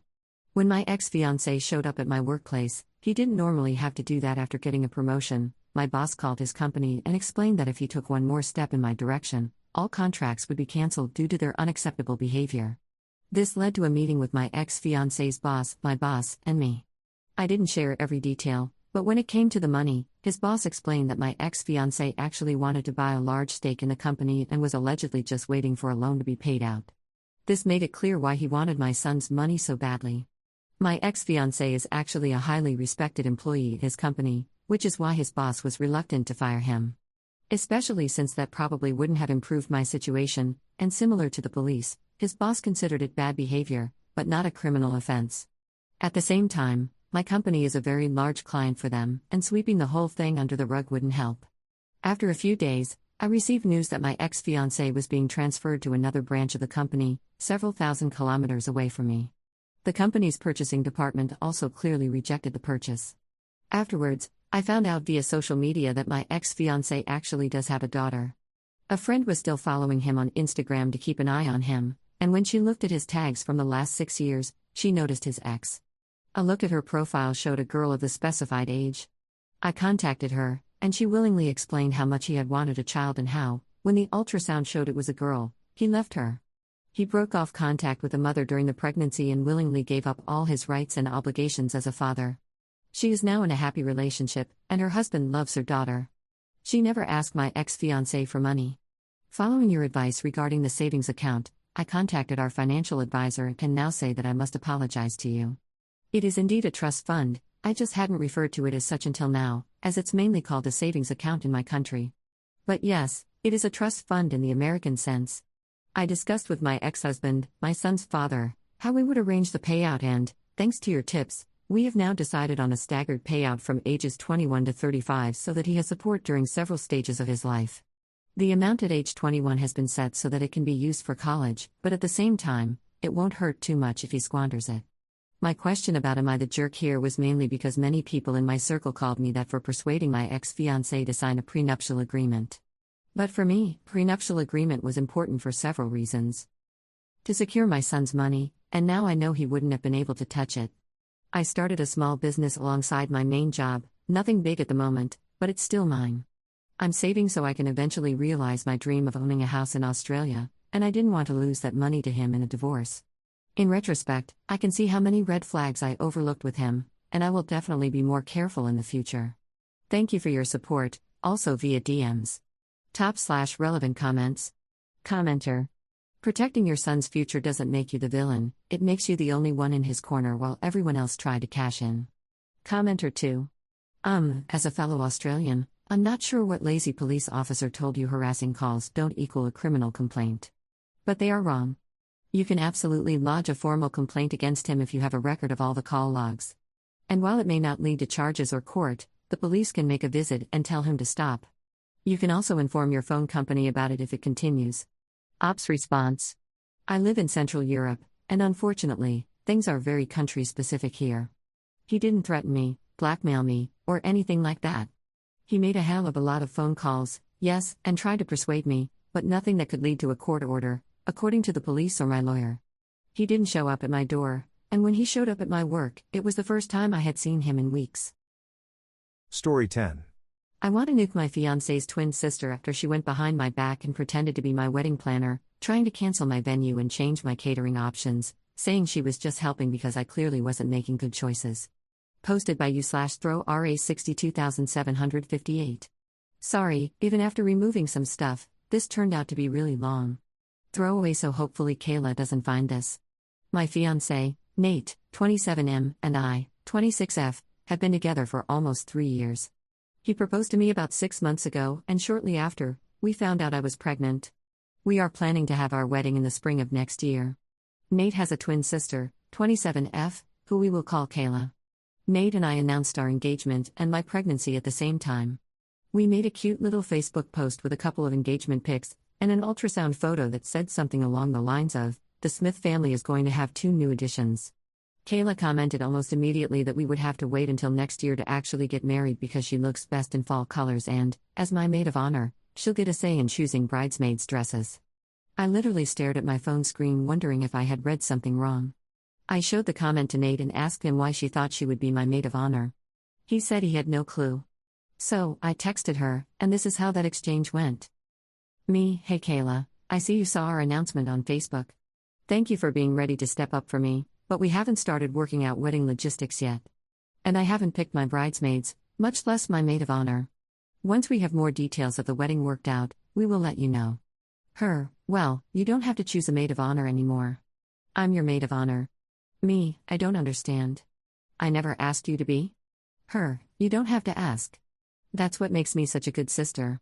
Me, "I'm sorry, you are not my maid of honor." Her, "We'll see about that." I showed these messages to Nate, who said he would deal with it. I have no idea what the extent of their conversation was, but Kayla never brought up being my maid of honor again. She just reared her ugly attitude in different ways. As of now, Nate and I have booked the venues, caterer, florals, decorations, and the DJ already. A couple of months ago, I invited mine and Nate's mothers, along with my sister, Sam, who I asked to be my maid of honor, to do some dress shopping. Kayla found out from her mom and invited herself to tag along. We started by looking for a dress for Sam. I wanted my bridesmaids in a pretty pastel yellow, but Sam's is going to be more golden. Kayla would not shut up about how yellow is such an ugly color and said I should go with pink or blue instead. She even grabbed a bunch of pink and blue dresses to try on herself. I tried my best to ignore her while her mother entertained her bizarre ideas. Sam and my mother made constant comments about how it's my wedding and if Kayla isn't going to be helpful, she should just leave. Unfortunately, she didn't, and I am too nice to kick her out in front of my mother-in-law, with whom I already have a strained relationship. Our mothers were able to shop for their dresses with little interference from Kayla, but as soon as I started trying things on, she had all sorts of things to say. She would tell me that certain styles wouldn't look good once I had a baby bod and even told me I should consider not wearing white since I'm obviously not a virgin. I told her she wasn't a virgin when she got married either, yet she still wore an adorable white sundress to the courthouse. She said something about how that wasn't the same, but I was already halfway back to the changing room. I still don't know what happened while I was in there, but when I came out, Kayla and my mother-in-law were gone, and Sam had a smug smile on her face. I never discussed any details of the wedding with Kayla if I could help it, but I've heard Nate sharing some of our plans with her. He told her we were planning on a buffet-style meal because we have a lot of dietary restrictions in our families and that was the cheapest way to accommodate everybody, literally a few $1,000s difference, and she told him he deserved someone who wouldn't go cheap on his wedding, even though the buffet was his idea. He told her about our venue choices. He picked the reception venue, I picked the ceremony venue, which is the same place my parents got married. My father passed away, and since he cannot walk me down the aisle, I always wanted to get married in the same place he married my mom to sort of feel like he was there with us. She told Nate that my venue choice was tacky and people would make fun of us. When he mentioned he wanted a DJ, she made a comment about how she knew I wasn't classy enough to want a live band. Each and every time she made comments like this, Nate would tell her that they were his ideas, but he wouldn't call her out for how she spoke about me, which I do feel a little hurt by. I've expressed this to him, and he told me that he would try to do better about calling her out, but she's just always been this way. I told him that's no excuse for her to be disrespectful and stick her nose into business that doesn't concern her. He hesitantly agreed. On Friday, I got an email from the venue for our ceremony, confirming our cancellation and asking if we needed to reschedule. Shortly after that, I got a voicemail from our caterer explaining that my new wedding planner had just called, but the line had dropped and was wondering if I could pass along her phone number so they could finish going over changes to the menu. I immediately emailed the venue back, saying that no, we are not canceling or rescheduling, please keep our original date on the books. I called the caterer, who explained that a woman had called and said she was my new wedding planner. She had said that I wanted to make some changes to the contract, namely switching from a buffet style to plated meals. I told him that this was not the case. I do not have a wedding planner, and please do not make any changes unless contacted by me or Nate directly with the contact information we have on file. The caterer suggested putting a password on file, also. He said he wouldn't make any changes unless the person requesting them knew the password. I called both venues and all of our other vendors to put in place the same types of precautions. They all gave their sympathies for me having to deal with this. When Nate got home from work, I confronted him about it. I told him someone tried to cancel my venue and change our catering. I told him the only person it could be is Kayla. He tried to deny it and said that she wouldn't do it, but I reminded him of how she's undermined and insulted me during every step of this engagement. I told him I wanted her uninvited. I will not give someone who has already done so much to make this wedding stressful the opportunity to do something like show up in white. He fought me on this, but I basically told him that I felt disrespected by him over how he is allowing Kayla to treat me. I'm his partner and the mother of his child. My feelings and comfort should be more important to him than his sister's childish antics. We met with her for lunch earlier today, and once we got dessert, he asked her if she was trying to make changes to our wedding plans. She said, and I quote, "Well, yeah, it's the maid of honor's job to make sure the bride is making the right decisions." Before Nate could even say anything, I told her she is not my maid of honor, and even if she was, that would not give her the authority to undermine our decisions and make changes to the wedding plans and budget behind our backs. She said she didn't see what the big deal was since her grandmother had offered us a pretty large chunk of change as a present to help pay for the wedding. I told her again, the wedding budget is none of her business. She tried to argue, but I just cut her off. I told her that her behavior regarding our wedding thus far has been nothing but disrespectful and insulting. I told her trying to cancel my venue had crossed the line and she was no longer invited to the wedding. She seemed absolutely shocked by this. She looked at Nate, waiting for him to defend her. And then he did. He looked at me and said, "Why don't we give her one more chance?" I asked if he was kidding. He said no, that Kayla was only doing what she thought was best for us, and now that we've told her that it wasn't okay, we should give her a chance to correct her behavior. I didn't even respond. I just got up and left. I went and got in my car and drove home, thinking to myself that if he wanted to side with his sister, then he could rely on her to get home. I ignored him trying to get a hold of me. Once at home, I packed a small bag and left for Sam's house. I told her everything, and she told me I could stay as long as I needed to. But now she's at work for the night, and that's where I am now. Trying to process what just happened. Trying to figure out when I became second place in Nate's life. Trying to figure out if there's any way to fix what he just broke in me. He keeps switching between asking where I am, telling me he didn't think this was that big of a deal, and apologizing and asking me to come home and talk. I don't feel ready to talk to him just yet. I'm still too upset, and I feel like I'll do or say something I will regret, like call off the wedding altogether. I just told all my vendors that we aren't canceling the wedding, but right now I kind of want to. I don't know if it's my hormones making me feel crazy or if I'm valid in how hurt I'm feeling. I just don't know what to do or what to think. So, am I the jerk for not wanting to give her a second chance? Or is my fiancé right that she deserves a chance to prove herself before she's uninvited from the wedding altogether? /relevant comments. Commenter. You are in the right, and I think a wedding cancellation or at least a delay is in order until he can show that you come before his sister. His sister tried to change the venue that was meaningful to you because it was a reminder of your father. To cancel that over anything else is not just over the line, but it's cruel. You gave him many chances to get her in line. He failed. One thing I would recommend if you do go forward with him is that when meeting with her, let him take the lead, even if you don't agree with what he is saying. It will be the biggest indicator of his mindset and ensures that she doesn't/can't blame you for the boundaries he is placing. Ops response. Thank you. He keeps saying I just don't know her well enough to understand that all her comments and jokes are harmless. But this one wasn't just a comment, she actually tried to cancel my venue. I honestly couldn't care less about the catering, that one was just weird. But my venue was special. That was too far. Commenter 2. Kayla is extremely jealous of the fact that you are getting a real wedding and she got married at the courthouse. You were offered money from her grandmother. She is trying to use your wedding to plan the wedding she wanted and didn't get to have. She's probably also one of those twins who are weirdly possessive of their twin. But Nate is the biggest problem in your life right now. He should not be taking her side in any of this, not just because he's supposed to be your partner, but because Kayla is batcrap crazy and as wrong as the day is long. If he really thinks that anything she's doing is okay and not an indication of serious mental health issues, then you really need to rethink this relationship.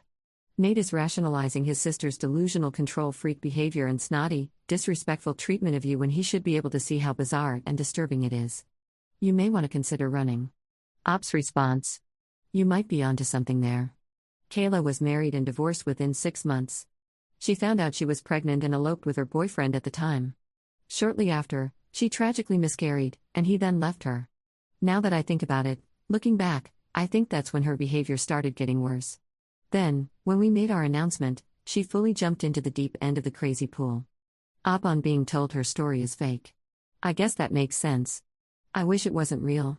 I don't know whether to be offended that people think it's fake, or flattered that someone thinks I could be so creative. The thing is, I never really interacted with Kayla much up until this point. The only time I ever saw her was really only with her family over holidays. She's always been the type to try and overshadow others, and their family always tells me that's just who she is and to not pay her any mind. But once we announced our pregnancy/engagement, it's like a switch was flipped and her behavior just got even more irrational. These last 6 months have really opened my eyes to the extent of her behavior though. I'm starting to think the people saying emotional incest are onto something, though. She hasn't tried doing anything for our baby yet, but we also were keeping that closer to our chests. We don't know the gender yet as we wanted to be surprised, and still haven't narrowed down our baby names past our top 3 for each. I was just starting to make plans for the nursery, but I'm definitely holding off now until I decide what I'm going to do. Update 2 days later. First of all, I just wanted to say thank you to everyone who read my original post and offered their judgments and advice. Writing this out really helped me process what I was feeling, and hearing that I wasn't overreacting or just being hormonal from people who are removed from the situation was very comforting. I read every single comment, and there is no way to express how much all the kind words meant to me. There were lots and lots of comments asking for an update, but I wanted to wait until after I had talked to Nate. I spent last night at Sam's house and mostly ignored Nate's texts and calls. Kayla texted me once, also telling me not to let my hormones make me irrational. I just blocked her, but someone advised me to unblock and just silence her notifications so if she escalates, I could maybe use it in court for my custody case. I did unblock her earlier today, and I'm glad I did, but we'll get there. I replied to Nate at one point last night, telling him that I was safe and at Sam's house and that I would be home today, after work to talk about everything. I expressed again that I was feeling really hurt about not being heard or backed up by him and that I needed time to decide what I wanted to do. He asked what I meant by that, if I meant canceling the wedding altogether. I told him that is exactly what I was considering. His reply to that was, "Don't let your hormones make you do something irrational. We'll talk tomorrow." Anyone else want to take a guess as to where he got that line? That just about made my decision for me. I didn't reply, not even when he texted me "Good night, I love you." Instead, before I went to bed for the night, I sent him a link to my post and told him to read through it before we talk. Someone said he probably sent it to Kayla, too. If she did read it, she hasn't commented, and if she texted me about it, it was while I had her blocked. This morning, I called into work and had breakfast with Sam. She gave me the number of a family lawyer that her friend used for his custody case. I spoke to the assistant, explained my situation, and luckily, she had a slot open after lunch for an initial consultation. So I took a shower and basically just kept reading through the comments on my post until it was time to talk to her. I told the lawyer exactly why I am leaving Nate and how I am terrified over how his sister would influence him with our baby. I don't trust him not to be influenced by Kayla and to have our baby's best interest in mind, so I want to fight for sole custody and supervised visitation. I told her, if possible, I want to include something that restricts Kayla from having any contact with my child. I am already mentally preparing to have to fight Nate in court, because I know he will not agree to any of this. My lawyer told me that while my concerns are valid, it may be difficult to convince a judge to put a contact restriction in the custody order based on family drama alone. She advised me to document everything Kayla has done and anything moving forward so we can present it to the judge if and when we end up in court. She gave me a list of things to think about, like whether I want Nate to get any custody at all or just visitation, how I want to handle things like medical care or education for my child, and whether I want to put communication restrictions in place, like only talking over text. Lots of things I never would have thought of and never thought I would have to think of. We were supposed to do all of this together. She told me to take a few days to gather my thoughts and decide on what I want. I scheduled an in-person meeting for this Friday to go over everything. Hopefully, I will have my mind straight by then, but if anyone has any advice when it comes to what to put on these custody papers, I'm all ears. After the phone call with my lawyer, I checked some more comments and then took a much-needed nap. When I woke up, I had a text from Nate asking what time I would be off work so he could have dinner ready for me when I got home. I told him I would be there around 5, but if Kayla is there, I will be turning around and leaving without a word. I then asked him if he read the post I sent him. He said, "I did, but I would rather talk to you than read you bashing me and my sister on the internet with a bunch of strangers." Don't worry, I told Kayla she's not welcome. This pissed me off beyond belief. Clearly, he either didn't read the post or still doesn't realize how truly in the wrong they are here. Either way, I lost all motivation to try and talk to work things out. I'm just done. I texted him, "Don't worry about dinner. All I will be doing is gathering some more things and dropping off my lawyer's contact info. There's nothing more for us to discuss." He asked what I meant, what lawyer, and told me he's been waiting to talk about this. All I said was fine. Sam wished me luck before I left and assured me I was welcome back once we were done talking. I told her I absolutely would be back and thanked her for everything so far. When I got home, Nate had dinner ready just like he said. I ignored him and just went straight to our room to pack up some more of my clothes and toiletries. He tried asking me if I really wasn't going to talk to him, but I just ignored him for the time being. Just seeing his face made my anger flare up, and I wanted to be smart about our discussion. After a while, he gave up and just went to eat in the dining room. When I was finished, I went and sat with him at the table, but didn't touch any of the food. I started a voice memo on my phone before I said, "Go ahead." He looked at me all confused, so I told him he was the one who wanted to talk and must have so much to say. "So, go ahead." He stumbled over his words for a while but ultimately started off with an apology, trying to tell me he didn't realize I was so upset with Kayla's behavior. I asked him if he remembered how hard I cried after I got home from dress shopping because of her comments about my choices and my body. If he remembered having to talk to her about not being my maid of honor. If he remembered our conversation just a few days ago, where I told him canceling my venue that held so much sentiment to me was way too far over the line. He said he did each time and tried to add a but to argue, but I just cut him off with my next example. I told him that after all of that, he 100% should have known I was beyond done with her BS. I told him I was so hurt and pissed that I wanted her uninvited. But he wanted to give her another chance, to what? Cancel our DJ and book a live band? Dye my dress red or show up in white herself? He told me she would never do that. I told him he told me she would never cancel my venue, but then she admitted to it in front of our faces. I told him I don't trust his opinion on his sister and that he is just as delusional as she is if he thinks she will change. I asked him why he even told her so many details of our wedding anyway. Why does her opinion about our wedding even matter? He tried to tell me that because Kayla didn't get to have a real wedding when she got married, she was just a little too excited about ours. I told him she has every right in the world to be excited.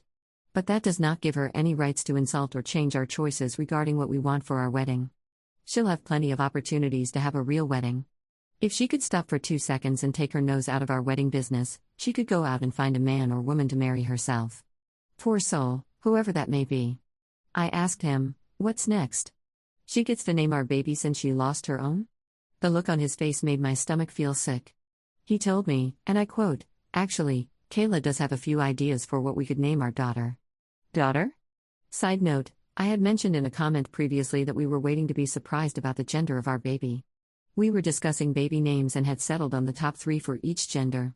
We agreed to keep them to ourselves until the baby is born. I asked if he said daughter, and he looked like a deer caught in my headlights. He backtracked, but I pressed the issue. I asked him flat out if he knows the gender of our baby.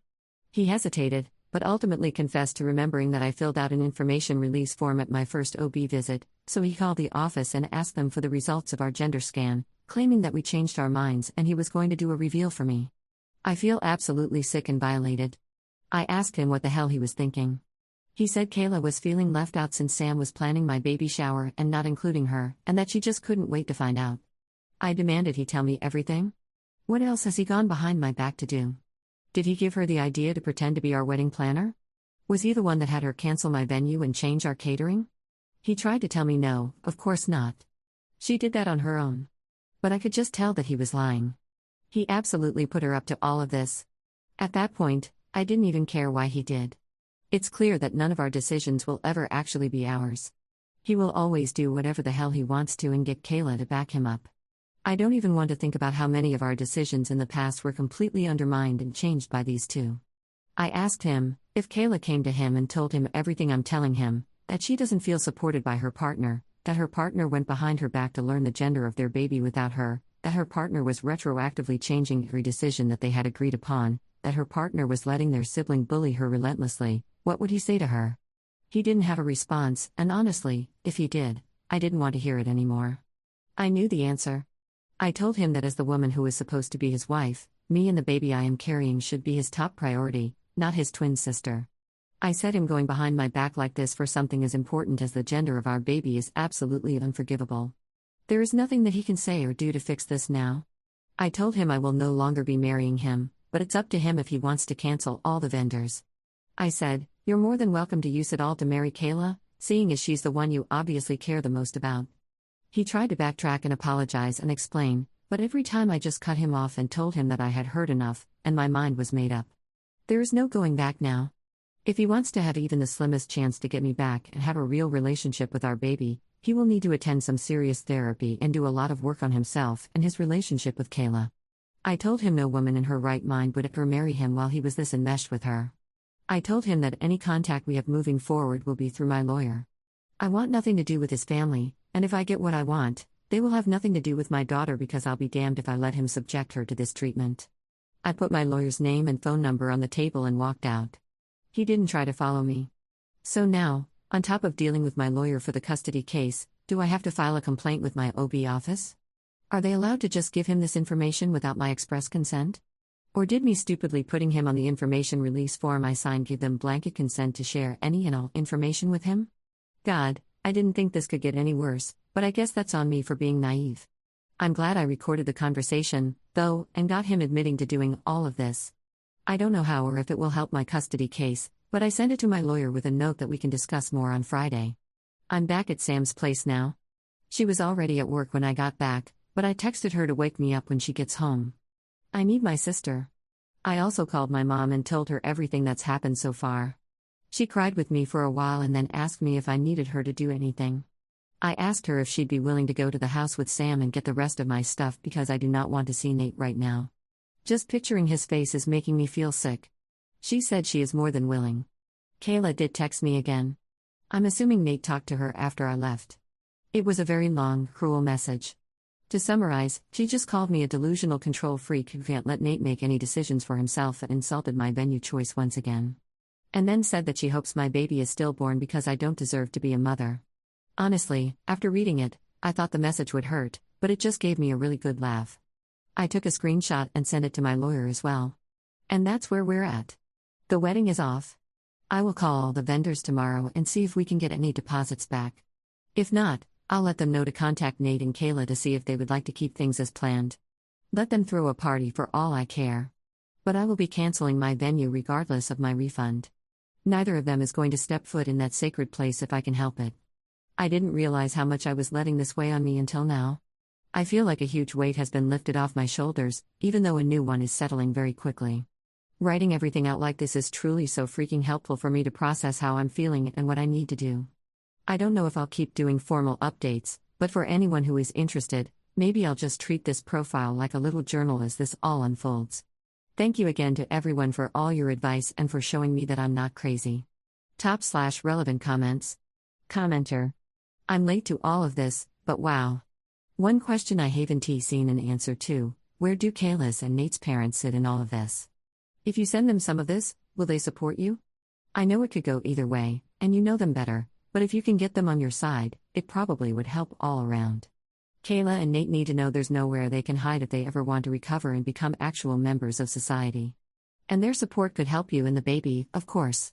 Said is a stepdad dealing with a deadbeat bio dad, but who has a decent relationship with the bio grandparents. Ops response. Their dad lives across the country and hasn't really had much to do with them since they were young. He divorced their mom when they were around 10 years old, and from what I've been told, met another woman, started a family with her, and hasn't really seen his kids since. I've never actually met him. His mom and I aren't that close. My mom did talk to her yesterday to let her know that the wedding was cancelled and why. I don't want to share too many details publicly, but it basically sounds like she is the stereotypical mother who believes her children can do no wrong. Op on the clinic giving away information. Yes, unfortunately, they did not do anything wrong. I filled out a release of information form with his name that gave them permission to give him any information pertaining to the baby or my pregnancy. At the time, I didn't see anything wrong with giving my fiancé and the father of my baby access to that information, but I have since gone and fixed that, so they will no longer give him any more information. Story 11. My daughter kept my ex-husband's affair a secret from me for 2 years, and now she's furious that I'm closer to my boyfriend's daughter than to her after everything that happened. Posted by you/Throralisinables. I, 49F, was married to my ex-husband, Derek, 49M, for 20 years before divorcing a few months ago. We have 2 kids, a daughter, 22F, and a son, 17M. I found out Derek was having a 2-year affair, and my world was shattered. But what hurt almost as much was discovering that my daughter had known about it the whole time. She actively hid it from me for 2 years, lied, covered for him, and never once tried to warn me. When I found out, I was devastated, not just by my husband's betrayal but by my daughter's choice to keep it from me. She was young at the time, and I understand it was a difficult position for her, but the pain was immense. I never confronted her directly, thinking it might affect her as she was about to go off to college. I just told her I knew, that I understood, and tried to move on. But after she left, I found myself distancing myself from her more and more. It wasn't planned, I just needed space to heal, and that meant not calling her as often or reaching out as much. Fast forward a year and a half, and I've started dating someone, 41M, who has a 10-year-old daughter from a previous relationship. Recently, we all went to Disney together, and he posted a family photo of us on social media.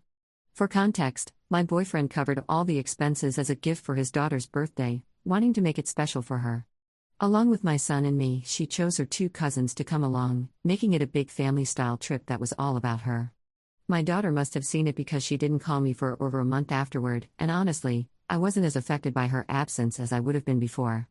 I still love her, but every interaction brings up that pain.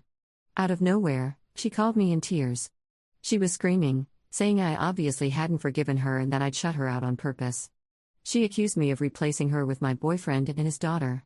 She kept saying, "It was a long time ago, I was a kid, I didn't mean to hurt you." She said she thought she was doing the right thing by staying quiet, that she didn't know how to tell me, and that she was terrified of breaking our family apart. She asked me if I'd ever forgive her or if I'd moved on for good. I tried to tell her that I loved her and never wanted to replace her, but she just kept pushing that I should get over it by now and that I'd abandon her for this new life. To top it off, my ex-husband later called me, furious, accusing me of leaving my daughter for a younger man and a new family. He even had the nerve to call me selfish for moving on. Ironically, his girlfriend is 30, and he's the one who blew up our family with his affair. It's like no one understands that I'm still trying to recover from years of betrayal, and it feels like I'm expected to just let it go, as if my pain doesn't matter. My son, who lives with me, found out about his sister hiding the affair after overhearing my husband's mom and sister talking. He was crushed and hasn't forgiven her either, and they've barely spoken since. I never wanted him to know, but it feels like the entire family is divided now, and I don't know how to fix it. I'm in therapy, but I still feel lost. Part of me knows she was young and didn't know how to handle it, but another part of me feels like she chose him over me. I love my daughter, but every time we talk, that hurt resurfaces. I don't know if I'm failing as a mother or if I'm protecting myself. I feel like I've emotionally checked out, and I don't know how to reconnect. /relevant comments. Commenter. Did your daughter ever apologize for what she did? Your ex can go kick rocks. I hope you blocked him after telling him to take a long walk off a short pier and to take a long look in the mirror. He had your daughter complicit in his affair and blew up his marriage. Unfortunately, your daughter has learned not to take accountability from her dad. If you need to be in contact with your ex due to your son, use a family app. Outside of that, don't speak to or engage with him. He is an absolute jerk. I wish you all the best with your healing and happiness. Op's response. Thank you for your kind words and support. Honestly, my daughter's apology has been complicated. She did express that she was sorry, but it often came with explanations of how difficult it was for her, how she was stuck between her father and me. I can understand that she was young and in an impossible situation, but it still feels like she's brushing aside the depth of the hurt. Sometimes it seems like she doesn't fully understand why it's so painful for me, and that part has been hard to get past. As for my ex, yes, I've definitely limited contact with him to what's necessary for our son. My son mostly stays with me, so that call was a bit unexpected. We rarely speak directly, and when we do, it's usually through our lawyers. Our divorce was only finalized a few months ago, so I'm still adjusting to all the boundaries and just trying to protect my peace. He doesn't deserve any extra energy or emotional space in my life, and I'm doing my best to keep it that way. Commenter 2. You keep saying that she was young, but you haven't told us exactly how old she was when she found out. According to the timeline, was that when she was 18 or younger? And how did she learn about it and cover it up? I feel these are 2 important details that we're missing. If she was an adult who actively conspired with her father, it's a different story from if she was a minor who accidentally discovered the fact and didn't know what to do with it. That's just to give us more of the needed context. Op's response. She was 17 when she first found out about the affair. She learned about it by overhearing her father's conversations, and while I don't know exactly how much she knew, she chose to keep it from me. I believe she was trying to protect him, and I don't think she fully understood the weight of her silence at the time. Commenter 3. I have to disagree with some of the responses. She was about 17. She was in a lose-lose situation. If she told you, she was going to lose her dad. If she didn't tell you, she was potentially going to lose you. This is a lot to put on a child who had nothing to do with the choice to cheat. This is her father's fault. She probably didn't know what to do, and not doing anything kept the family together. I don't think she intended to betray you. Now you are taking your hurt over the situation out on her. I'm not saying this is your fault at all, but I think you should forgive her. Ops response. I completely understand that, and I appreciate your perspective. In many ways, I have forgiven her. I know she was in an impossible position, and I don't blame her for the choice she made back then. But forgetting is another thing entirely. I'm still not even sure how long the affair lasted. What I know is what I found out, and it was already 2 years in by the time I discovered it. I'm pretty sure it went on even longer than that, but I'll never have all the answers. My ex-husband is a piece of work, and I've come to terms with that. I've accepted that he's a complete jerk who betrayed me. I know it wasn't intentional on her part to hurt me, but the betrayal feels so deep because it wasn't just about the affair, it was about the fact that she was complicit in keeping the truth from me. It wasn't just a mistake she made once, it was months of secrets, and I can't just forget that. It's difficult to move on from the realization that she was hiding things that could have helped me make sense of the situation sooner. I don't want to keep holding on to this pain, but it's hard not to when it feels like such a fundamental breach of trust. I'm working on healing, but every time I try to move forward, that hurt comes back, and it's hard to let go of all the weight of it. I love her, but it's just not something I can fully forget right now. Op adds an edit to her post. Just to clarify, my divorce actually happened a few months ago, not 3 years ago. My daughter was 17 when she found out about the affair. She had a lot going on at the time, including having to change schools due to some personal issues and repeating a year. So, when I found out, it was less than 2 years ago. I hope this clears up the confusion. Update 10 days later. First, I want to thank everyone who responded to my post. I was honestly overwhelmed by the sheer number of replies. I tried my best to read through as many as I could, and some of the advice was hard to hear but necessary. It's been a lot to take in, but one comment really stayed with me. Someone mentioned how fragile life is and how little time we really have with the people we love. That struck me deeply. I've been so consumed by pain and anger that I forgot to think about what I'd want my relationship with my daughter to look like in the long run. If something were to happen tomorrow, would I be okay with leaving things as they are? That thought stayed with me, and within a few days, I decided to contact my daughter. I told her I wanted us to talk, not to rehash the past or point fingers, but to figure out how we could move forward. She was hesitant at first, which I completely understand. We had the conversation a few nights ago, and while it wasn't easy, I'm grateful she was willing to open up. There were tense moments, and I won't lie, it was hard to hear some of what she said. But for the first time in a long while, I felt like we were finally addressing what had been festering between us. We talked about what had happened, and I finally asked her for the truth about everything. When I first discovered her father's affair, he told me that she had always known about it. In fact, he claimed she had been his ally, hiding things from me multiple times. He even said that she disliked me and was on his side. Hearing that from him was devastating. I couldn't believe my daughter would do something like that or feel that way about me. The way I found out about the affair was awful, and the idea that my daughter had played any part in it, even unknowingly, made it so much worse. At first, she was very reluctant to talk about it, but eventually, she opened up and started sharing everything, including what led up to her actions. A few months before discovering the affair, she had been involved in a difficult situation at her high school. Without going into specifics, it was a matter where her actions led to serious consequences. The school had a zero-tolerance policy, and as a result, she was expelled. She had to transfer to a new school and repeat the year. On top of that, her grades took a hit, and she was finding it challenging to get back on track. When it happened, I felt it was important for her to face the full weight of her actions and take responsibility for what she had done. I grounded her and took away her electronics, hoping the consequences would help her reflect and grow. I wanted her to understand the gravity of the situation and emerge from it as a better person. Her father, however, completely disagreed with my approach. He felt I was being too harsh, insisting that she had already learned her lesson and needed support rather than punishment. The tension in our household became unbearable. Between my frustration with him and my disappointment in her actions, I found it harder and harder to communicate properly with her. There were constant fights, arguments that seemed to erupt over everything and nothing at the same time. It wasn't just them. Therapy over the past year helped me realize that I played a part too. My hurt and frustration often came out as anger, and instead of addressing things calmly, I let my emotions take control. I was constantly angry and frustrated, and my mood probably created an even more tense and uncomfortable environment for everyone. So, when she found out about his affair shortly after, she was angry at me and still reeling from everything that had happened. She admitted that part of her decision to stay quiet was fueled by a desire to get back at me. She felt like keeping the secret was her way of taking revenge, though she now realizes how wrong that was.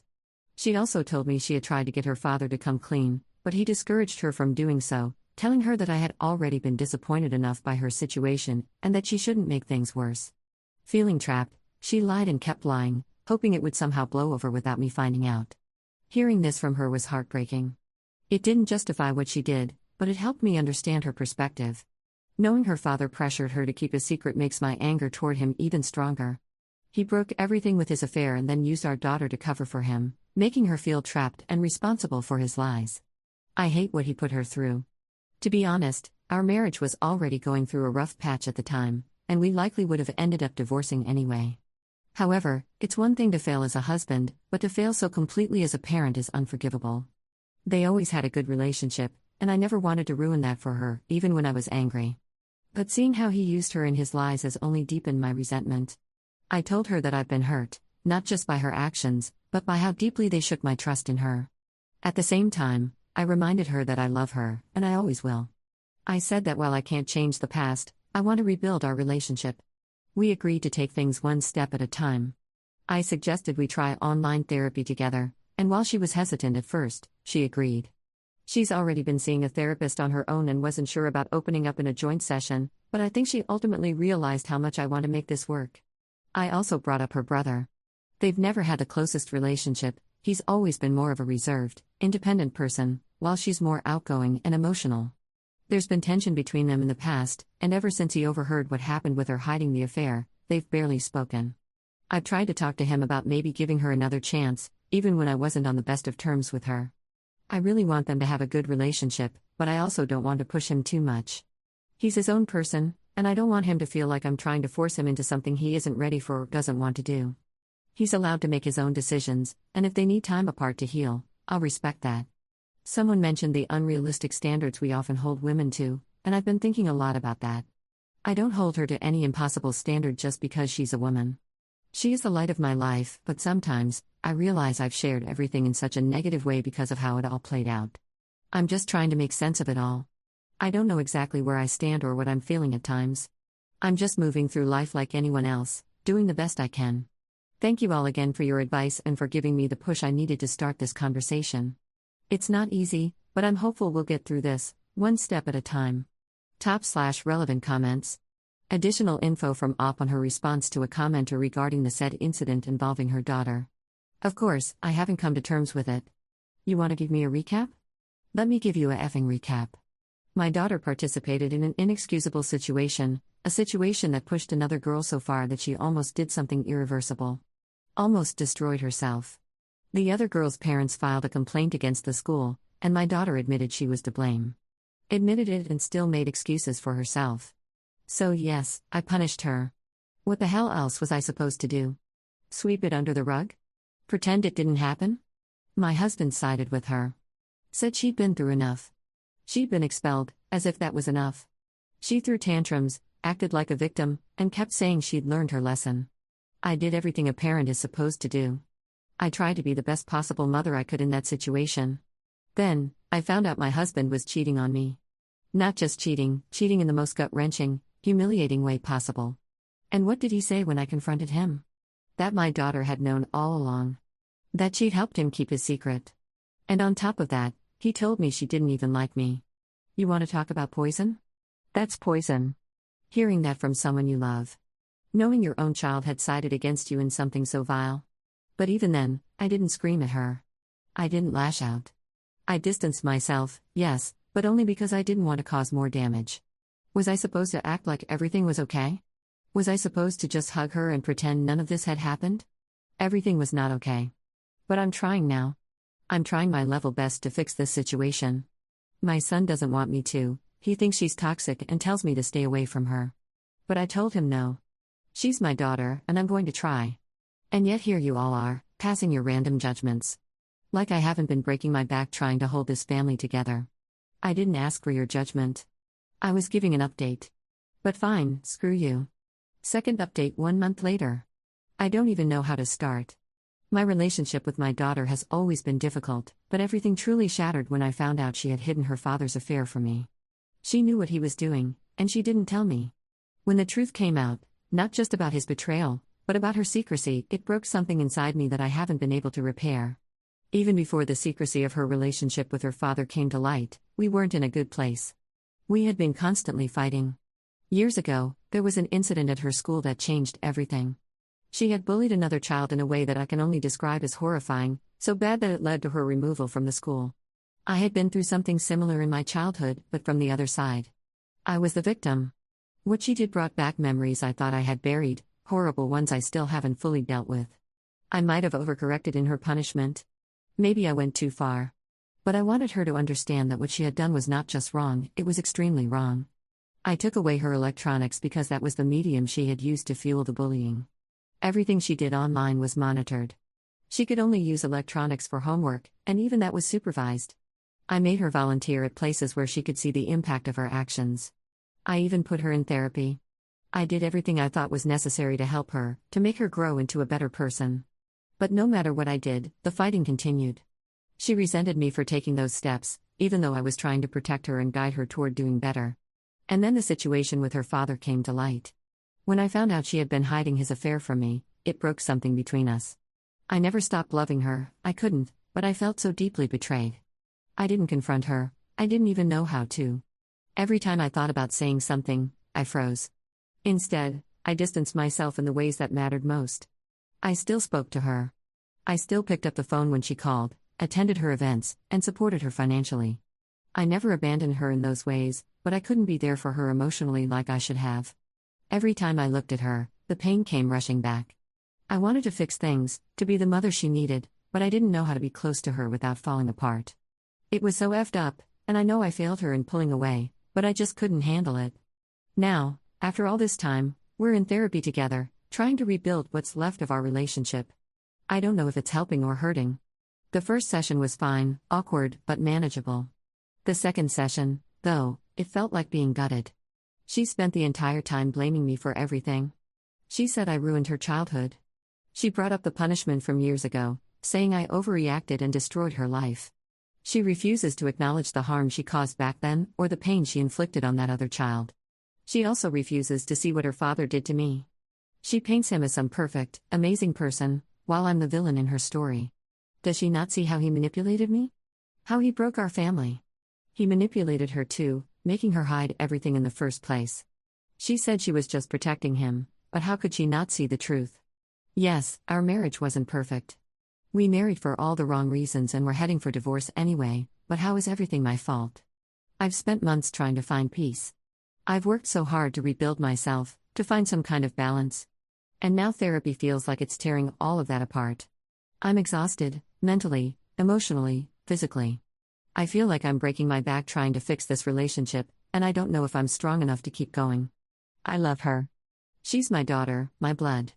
I'll never stop loving her. But I feel like no matter what I do, it's never enough. Why isn't this working? Why can't I make things right? I've tried everything I can think of, and yet nothing is changing. Is it me? Am I truly that terrible of a mother? Am I really the villain in all of this? I just don't understand. How did we end up here? I've spent so many years trying to be the best mother I could, trying to protect her, to help her grow. But every step I take feels like it makes things worse. I know I've made mistakes, God, I know that, but is this relationship really beyond repair? Is she better off without me? Why does she still refuse to see what he did? How could she not see the manipulation? Maybe I was too harsh, too distant, but why does it feel like no matter what I do, it's never enough for her? I've given everything, but it's like nothing matters to her. I just feel so lost. Maybe I'm not cut out for this. Maybe I've ruined everything. Maybe I'm the cause of all this pain. She sees me as the enemy, and maybe that's all I am to her now, a constant reminder of everything she hates. I'm breaking. I'm so effing broken, and I don't know how to fix this anymore. I don't even know where to go from here. Am I supposed to just keep fighting, keep giving? Or should I just let go? I'm so tired, so effing tired. I can't breathe through this. It's suffocating. /relevant comments. Commenter. Maybe next session, you return the favor. List her failures. Talk about the harm she did, specifically to that classmate. Dump that hurt on her. It might not have the desired effect, but your relationship will never be right the way it is. You resent each other. Forgiveness can only happen when hurts are acknowledged. What is your therapist doing to facilitate this mess? Ops response. She wants us to air out all our differences, starting from childhood and moving forward from there. My daughter and I have already started, and a lot of it has been very hurtful. I haven't been able to sleep properly for the past couple of nights. It's really early here right now, and I work longish hours, so this hasn't been the best time for me. That said, I'll give this therapist some time. She seems great so far, at least up until now. If it really doesn't work out in the long run, then we'll consider changing her. For now, I'll just try to push through. I'll try to say my piece to her in the next session. It's really hard to say these things to her because, at the end of the day, she's my child. But I know I have to do it, and I will. Thank you again for your thoughts. Commenter 2. Why doesn't her father have primary or full custody?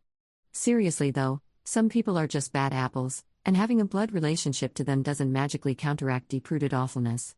And maybe you're an awful person too, but you seem to be showing some level of self-awareness and accountability, so I'm more inclined to believe you weren't the primary problem in the relationship.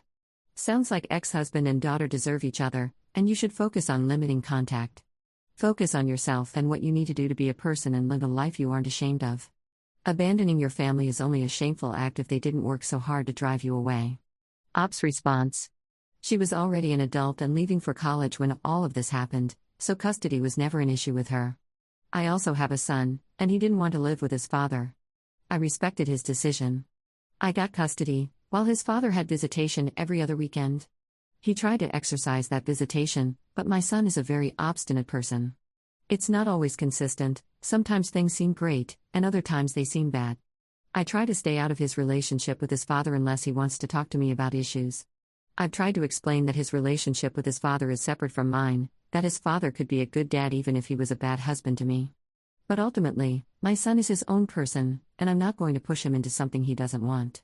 I want to be in his corner and support him no matter what. So, that's where things stand. Third update 4 months later. Hey everyone, I wasn't planning on posting again, but I've had a few messages asking for an update, so I figured I'd just share this here and leave it at that. I'm not looking for advice anymore, and I'm definitely not looking for judgment. Just wanted to close the loop. My daughter decided to stop therapy. She said it wasn't helping, and I could tell she didn't really want to be there anymore. I didn't fight her on it. You can't force someone to heal, and trying to do that only pushed us further apart. We're still in contact, but it's surface level now. And in some ways, that's better. There's less tension, fewer fights. I've realized you can't really heal with someone who refuses to take accountability for their actions. We're both still in individual therapy though, so that's something. Maybe one day we'll meet in the middle. Or maybe we won't. I've come to accept that things might not ever fully heal between us. It still hurts, but I can live with it. My door is always open to her, she knows that. On a brighter note, my boyfriend and I are planning to move in together, and it feels like the right next step. We're both excited about it. And my son got into an amazing college. I'm incredibly proud of him. He's worked so hard, and seeing him achieve this is honestly one of the proudest moments of my life. Anyway, that's where things are. Thank you to everyone who showed me kindness along the way. This will be my last update. I'm ready to let this chapter rest and just focus on what's ahead.